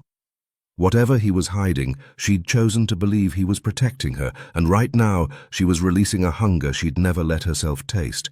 She wanted to be his completely. Whatever came after. He laid her on the bed with a gentleness that made her throat ache, and his fingers moved like she might break if he wasn't careful enough. His kisses were soft and deliberate, and the want inside him wasn't wild but full of need so deep it made her breathing change. His jaw flexed once before he spoke. "Are you sure?" She nodded, because words felt impossible. His fingers found the hearing aid at her ear and paused, asking permission, and she nodded again. He removed it carefully and leaned close enough that his breath warmed her neck. "Just feel my touch." The world went silent, and every other sense sharpened until she could feel everything, the weight of him, the warmth of his hands, the way his breath moved across her neck. Without sound, everything became more intense, and touch turned electric. Her mind knew nothing, but her instincts understood, and she pulled him to her and breathed in his scent. When his mouth traced down her throat, she arched into him, and her body knew exactly what it wanted. He kissed her everywhere, slowly and thoroughly, like he had all the time in the world. She felt herself unraveling, felt control slipping away, felt something building inside her. Her fingers twisted in his hair and pulled him closer, and when his mouth found hers hungrily, she kissed him back with everything she had. She sensed danger in this, but stayed anyway because the pull was stronger than fear. His hands moved across her skin, and she could feel him holding himself back. Her moans came freely unguarded, and she'd never felt safer and more vulnerable at once. He worked his way back up and braced himself above her, and his eyes searched hers, looking for doubt, looking for any reason to stop, and finding none. His hand cupped her face and turned it toward him. "Look at me when you become mine, Penelope." She watched his lips form the words and nodded, and then the last distance closed, and her eyes went wide. She dug her fingers into his shoulders, and the sound from her throat was pleasure and pain, and he caught it with his mouth, kissing her deeply, while his body remained still, giving her time. His restraint cost him everything, but he held motionless until her grip eased and she whispered his name. Then he moved. She stopped thinking. The world narrowed to just this, just him, just the feeling of connection so complete it rewrote something inside her. She'd never felt more seen. He kissed her hungrily, and his mouth moved to her ear, and his voice came out rough. "I'll never let you go. You're mine for life now. Mine." She nodded and pulled him closer and let herself fall completely. When they broke apart, the intensity left her trembling, and he held her through it steady with his forehead pressed against hers. He gathered her against his chest, and she curled into him, and his fingers traced slow patterns along her spine, gentle and possessive. She'd given him something she could never get back, and somehow that didn't scare her. Whatever came next, she knew she'd face it because being his felt more real than anything else ever had. Rowan stood in the bedroom doorway watching Penelope sleep, and something in his chest pulled tight enough to hurt. 3 days ago he hadn't known this woman existed, and now she was the only thing that mattered. Her dark hair spilled across his pillow, and her breathing came slow and peaceful. Safe. His. He needed to leave before she woke, because if she opened those eyes, he wouldn't be able to walk away, and there was a reckoning waiting tonight. He looked back one more time, memorizing the curve of her shoulder, the way her hand curled against the pillow. Then he forced himself to leave. The door clicked shut, and Penelope's eyes opened. She lay still, feeling the sweet exhaustion in her body and the warmth that came from being thoroughly known. Rowan's scent clung to her skin, and she breathed it in and felt something dangerous shift in her chest. She heard his footsteps on the stairs, heard the front door open and close, the engine starting in the driveway. Her instincts recognized something unnamed, and she threw the covers back and scrambled for her clothes. Something was wrong, and she wasn't going to sit here while Rowan walked into danger. She dressed fast and quiet and ran to the window in time to see his taillights disappearing down the street. Rowan sat in the darkness 2 houses down with his gun loaded and ready in his lap. The trap house sat dark and empty, waiting. A few minutes later, headlights appeared, and Arthur's car pulled up to the curb. Arthur and one of his men climbed out and scanned the street, checking angles before walking to the front door. Arthur bent down and retrieved the key from under the mat, and they disappeared inside. Lights came on in the windows, bright enough to be seen from the street. Bait. His pulse shifted in warning when more headlights appeared less than a minute behind Arthur, moving slow and deliberate. They'd been following him. The car stopped 3 houses away, and 2 men climbed out. Professional. Armed. He dialed Arthur. "They're here. 2 shooters. Be ready." Rowan stepped out and moved through the shadows. The first gunshot cracked through the night, and he was already running. Penelope sat in the cab watching Rowan's car, and her heart hammered against her ribs. She'd flagged it the moment his taillights disappeared, and now she was following him, and she couldn't explain why, except that leaving him felt impossible. Rowan stopped in a dark neighborhood, and she paid the driver and climbed out. She moved into the shadows behind a line of trees and watched him sitting in his car watching a house with lights in the windows. She stayed hidden, trying to understand what was happening, why he was here. He pulled a gun from his jacket, and her breathing forgot its rhythm. Then gunshots cracked through the night, 3, 4, 5, coming from inside the house, and Rowan was running toward it and disappearing through the door, and Penelope's chest locked up because he was in there now where the shooting was. And what if he was hurt? What if something happened to him? What if... Right then a car appeared down the street, parking a short distance from the house. 3 men climbed out, and she saw the third one clearly in the streetlight, and recognition slammed into her. White hair, sharp features. The man from the hotel, the one who'd asked for her last name. Killian. Penelope froze for half a second, her mind racing in a dozen directions at once. Those men were walking toward the house where Rowan was, where the gunshots had come from, and she didn't know what to do, didn't know if she should run or hide or... No, she had to think fast. She had to get there before them, had to warn Rowan. She ran. Rowan burst through the door with his gun raised and took in the scene in half a second. One shooter was down, sprawled on his back, with blood pooling beneath him. Arthur's man was slumped against the wall, holding his shoulder where blood seeped between his fingers. Arthur and the second shooter were locked together on the floor, grappling for control of a weapon, and losing. Rowan didn't hesitate. He fired once, and the shooter's leg gave out beneath him with a scream that died into a choked gasp. Arthur shoved him off and rolled clear, breathing hard, and Rowan moved forward and stood over the wounded man with his gun pointed at his head. "Your partner's dead." His voice came out flat and cold. "Now you tell me who sent you. Whose man are you? Who wants me dead?"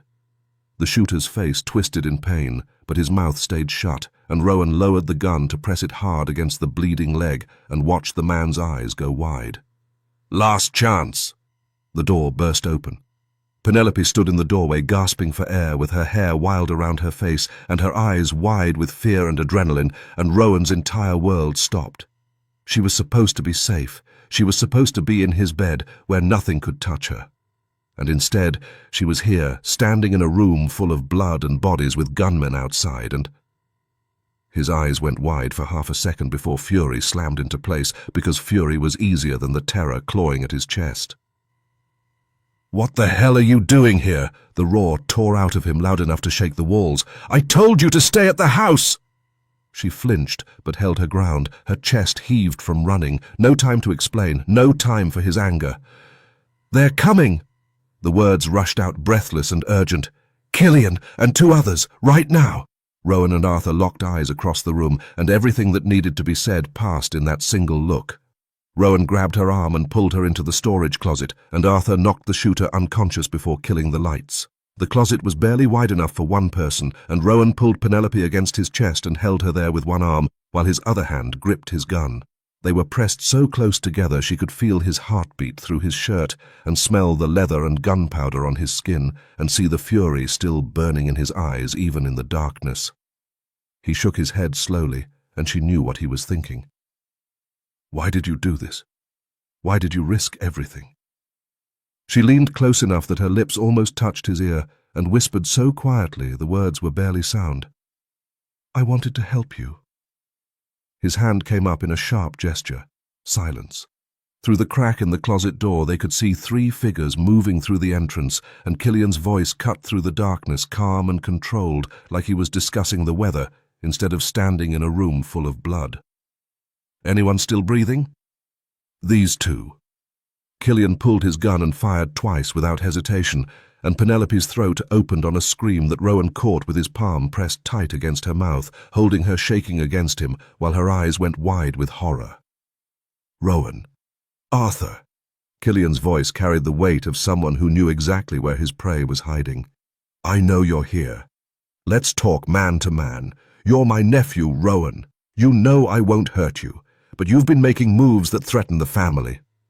Let's discuss this rationally. I'm protecting what's ours." He paused and turned toward one of his men and leaned close, and Rowan couldn't hear what he was saying. But he could see his lips moving, and he felt Penelope go rigid in his arms. Her gaze locked onto Killian's mouth through the crack in the door, and he watched her eyes track every movement, and then she looked up at Rowan, and the fear in her expression made his blood run cold. She pressed her lips to his ear. "He said kill them all the moment you find them." Rowan's jaw hardened and his chin lifted, and his arm tightened around Penelope until she could barely breathe. No more running, no more negotiating, no more pretending the man who'd raised him wasn't the same man who'd murdered her father and wanted them both dead. Tonight one of them walked out of this house. Only one. Arthur fired. The gunshot cracked through the silence, and 2 of Killian's men moved fast toward the sound. Killian stood in the center of the room with his weapon raised, scanning the shadows. Rowan turned to Penelope, and his fingers found her wrist tight enough to leave marks. "Don't leave this closet, no matter what you hear." Her breath paused carefully, but she nodded. He slipped out, and the door clicked shut behind him. The house had gone dark, and Rowan moved through it like he'd been born in shadow. Killian wasn't where he'd been standing. The center of the room sat empty. He found Arthur's man first slumped behind an overturned table with blood seeping through his shirt at the shoulder. The dead shooter lay a few feet away. Rowan scanned for the second man and spotted movement near the hallway. He fired once. The bullet grazed the man's shoulder and spun him sideways with a sharp curse. The man raised his weapon, but Rowan was already moving and tackled him hard into the wall. They went down together, and Rowan ended it with a single blow that left the man unconscious. "Just the 2 of us left now, nephew." Killian's voice came from the doorway, calm and steady, like they were discussing dinner plans instead of standing in a room full of bodies. He stood near the closet with his gun held loose at his side, waiting. Rowan straightened and turned, and they faced each other across the space. "Why?" Killian's mouth curved into something that might have been a smile once. Leading this family was my right. I earned it long before you were born. Rowan's chest tightened in recognition. You supported me. You stood beside me when I took over. I thought you'd get your hands dirty and burn out fast. Killian's fingers curled and stilled around the grip of his weapon. But you surprised me. You brought everyone together, earned their respect, and then you started changing how we do business. His gaze hardened a fraction. This honesty disease you've caught, what the hell is that about? I kept us safe. Rowan swallowed restraint visibly. I wanted the money we made to be clean. Killian laughed, and the sound carried no warmth. That's not how this works, son. His expression went cold and calculating. Where's the girl? Rowan's jaw set. His grip tightened on his weapon. She doesn't know anything. He held his ground deliberately. She didn't even know who I was. Then she's unlucky. Killian's control radiated without force. Because I don't leave evidence behind, and I don't leave loose ends. Rowan laughed without humor. Eamon Murray was just an accountant. Why did you kill him? Something flickered behind Killian's eyes. He was about to tell your father about the side business I was running, about the money disappearing into accounts Sean didn't know existed. He lowered his voice. He stuck his nose where it didn't belong. He had kids at home that night. That's the difference between you and me. Killian stepped closer. I'll do whatever it takes to protect myself and this family. You're soft, emotional. You can't run this organization. He raised his weapon slightly. Now tell me where she... A faint sound came from inside the closet. Killian's head turned, and something dangerous crossed his face. A smile. Inside the closet, Penelope stared at the shovel leaning against the back wall, and her composure thinned. She pressed her lips together to steady herself and reached for it. Her fingers closed around the handle. The wood creaked. Through the crack, she saw Killian's attention snap toward the door, and her breathing forgot its rhythm entirely. Rowan's hand moved toward his trigger. Don't! Killian's gun swung toward Rowan, while his other hand reached for the closet door. Let's see what we have here. The door opened. Penelope swung the shovel with everything she had, and metal connected with Killian's wrist, hard enough to send his weapon clattering across the floor.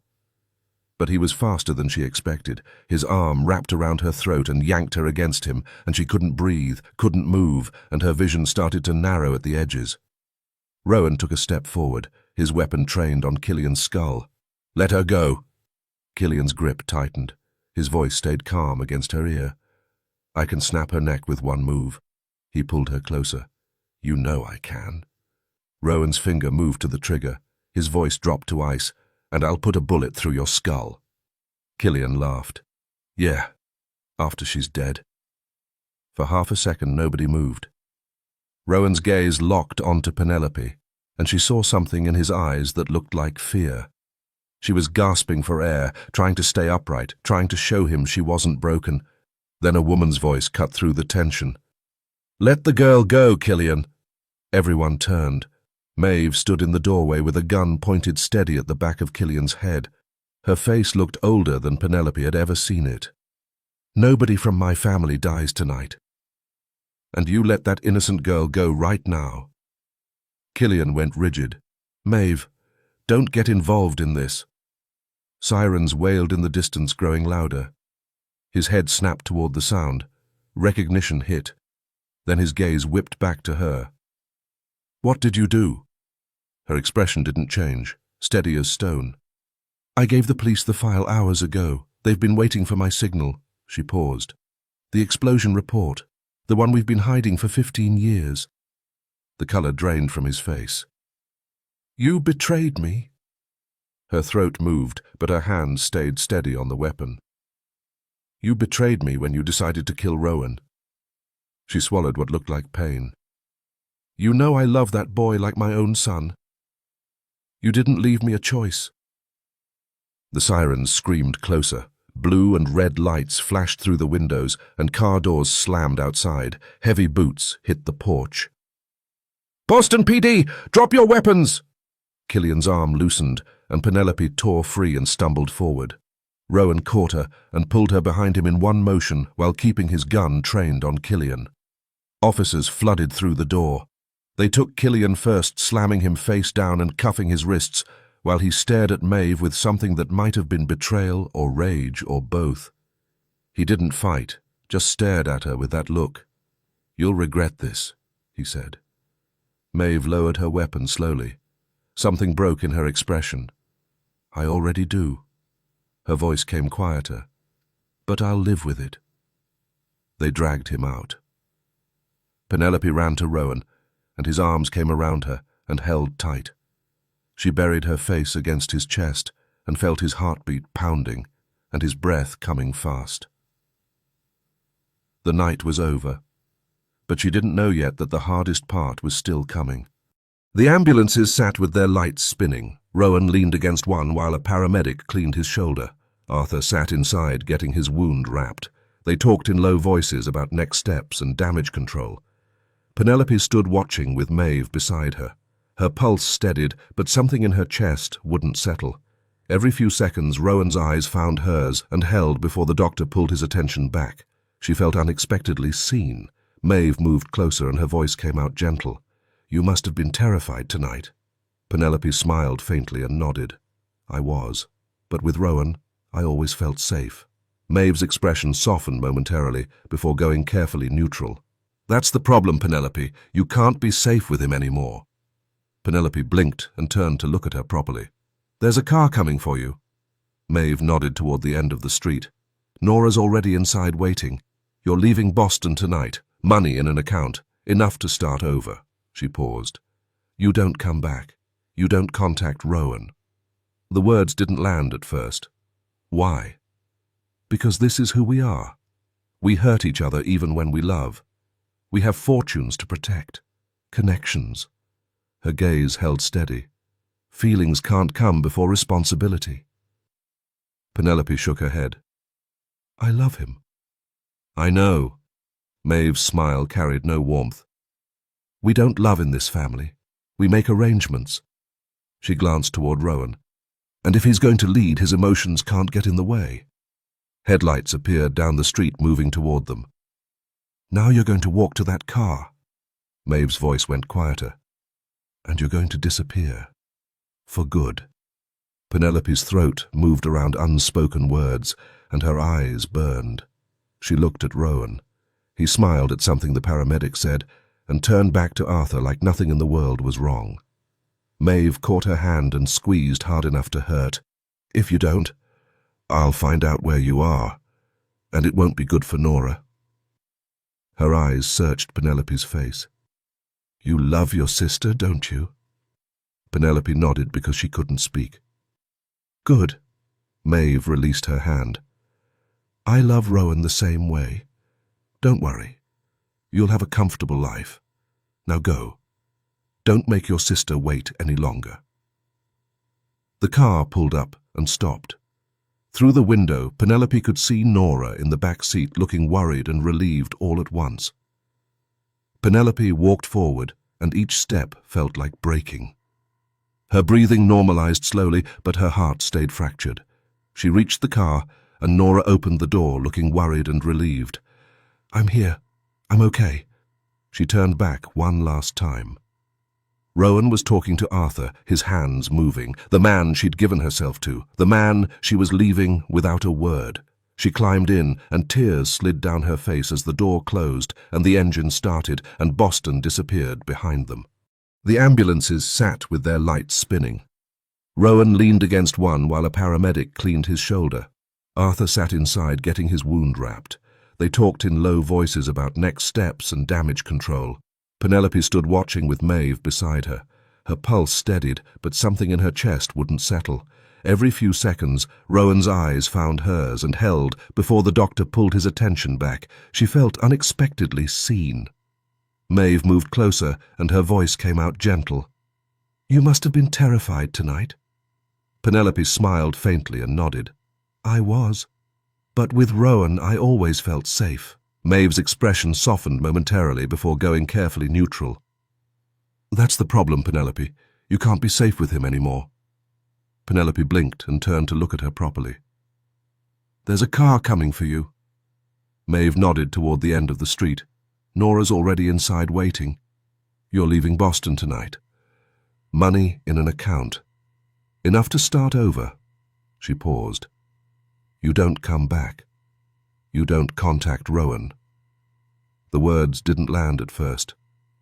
Why? Because this is who we are. We hurt each other even when we love. We have fortunes to protect. Connections. Her gaze held steady. "Feelings can't come before responsibility?" Penelope shook her head. "I love him." "I know." Maeve's smile carried no warmth.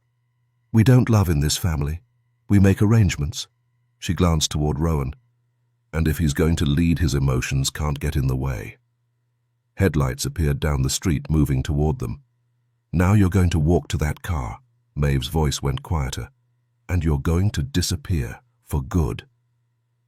Penelope's throat moved around unspoken words, and her eyes burned. She looked at Rowan. He smiled at something the paramedic said and turned back to Arthur like nothing in the world was wrong. Maeve caught her hand and squeezed hard enough to hurt. "If you don't, I'll find out where you are. And it won't be good for Nora." Her eyes searched Penelope's face. "You love your sister, don't you?" Penelope nodded because she couldn't speak. "Good." Maeve released her hand. "I love Rowan the same way. Don't worry. You'll have a comfortable life. Now go. Don't make your sister wait any longer." The car pulled up and stopped. Through the window, Penelope could see Nora in the back seat, looking worried and relieved all at once. Penelope walked forward, and each step felt like breaking. Her breathing normalized slowly, but her heart stayed fractured. She reached the car, and Nora opened the door. "I'm here. I'm okay." She turned back one last time. Rowan was talking to Arthur, his hands moving. The man she'd given herself to. The man she was leaving without a word. She climbed in, and tears slid down her face as the door closed and the engine started and Portsmouth disappeared behind them. Rowan walked toward Maeve, scanning for dark hair and hazel eyes that weren't there. "Where's Penelope?" Maeve's head dropped, and when she looked up, her face carried worry. "She was scared, Rowan. Everything tonight. She needed her sister. She wanted to go." He registered her absence instantly, and the street felt too empty. His eyes narrowed, looking past Maeve where the taillights were already gone. "She wouldn't leave without telling me." Maeve's hand found his shoulder and squeezed. "She asked me to tell you she can't do this anymore. I'm sorry." Rowan shook his head slowly. "No, that's not her. She's young." Maeve's voice went softer. 3 days ago, her life was normal. Then her father's murder, Killian, bombs, police, us covering it up. Her inhale slowed deliberately. "Maybe she just couldn't take any more of it." His jaw tightened, and he turned away because the alternative was breaking something. The ache in his stomach spread into his chest where her scent still clung to his shirt. Her effect stayed even after she left. Maybe Maeve was right. Maybe Penelope ran towards something cleaner, something that matched the innocence she still carried. His mind replayed small moments, the way she'd looked at him, the way she'd said his name, the way her body had fit against his. His silence required effort. Maybe letting her go was right. His life was bullets and blood. She deserved better. He stared at the empty street where her taillights had disappeared. 3 days. That's all it had taken to break him open. The silence she left behind felt louder than any gunshot he'd ever heard, and for the first time in 8 years, Rowan Doyle didn't know if he could survive what he'd lost. Thank you so much for listening to Penelope and Rowan's story. If you enjoyed it, please hit that like button and subscribe to the channel. It really helps me bring you more stories like this. But this isn't over. What if Penelope doesn't stay gone? What if she comes back stronger, braver, and ready to fight for what she wants? And what if Rowan is about to face the biggest surprise of his life? If you want part 2, where Penelope returns and everything changes, drop part 2 in the comments below. Let me know if you're ready to see how this story really ends.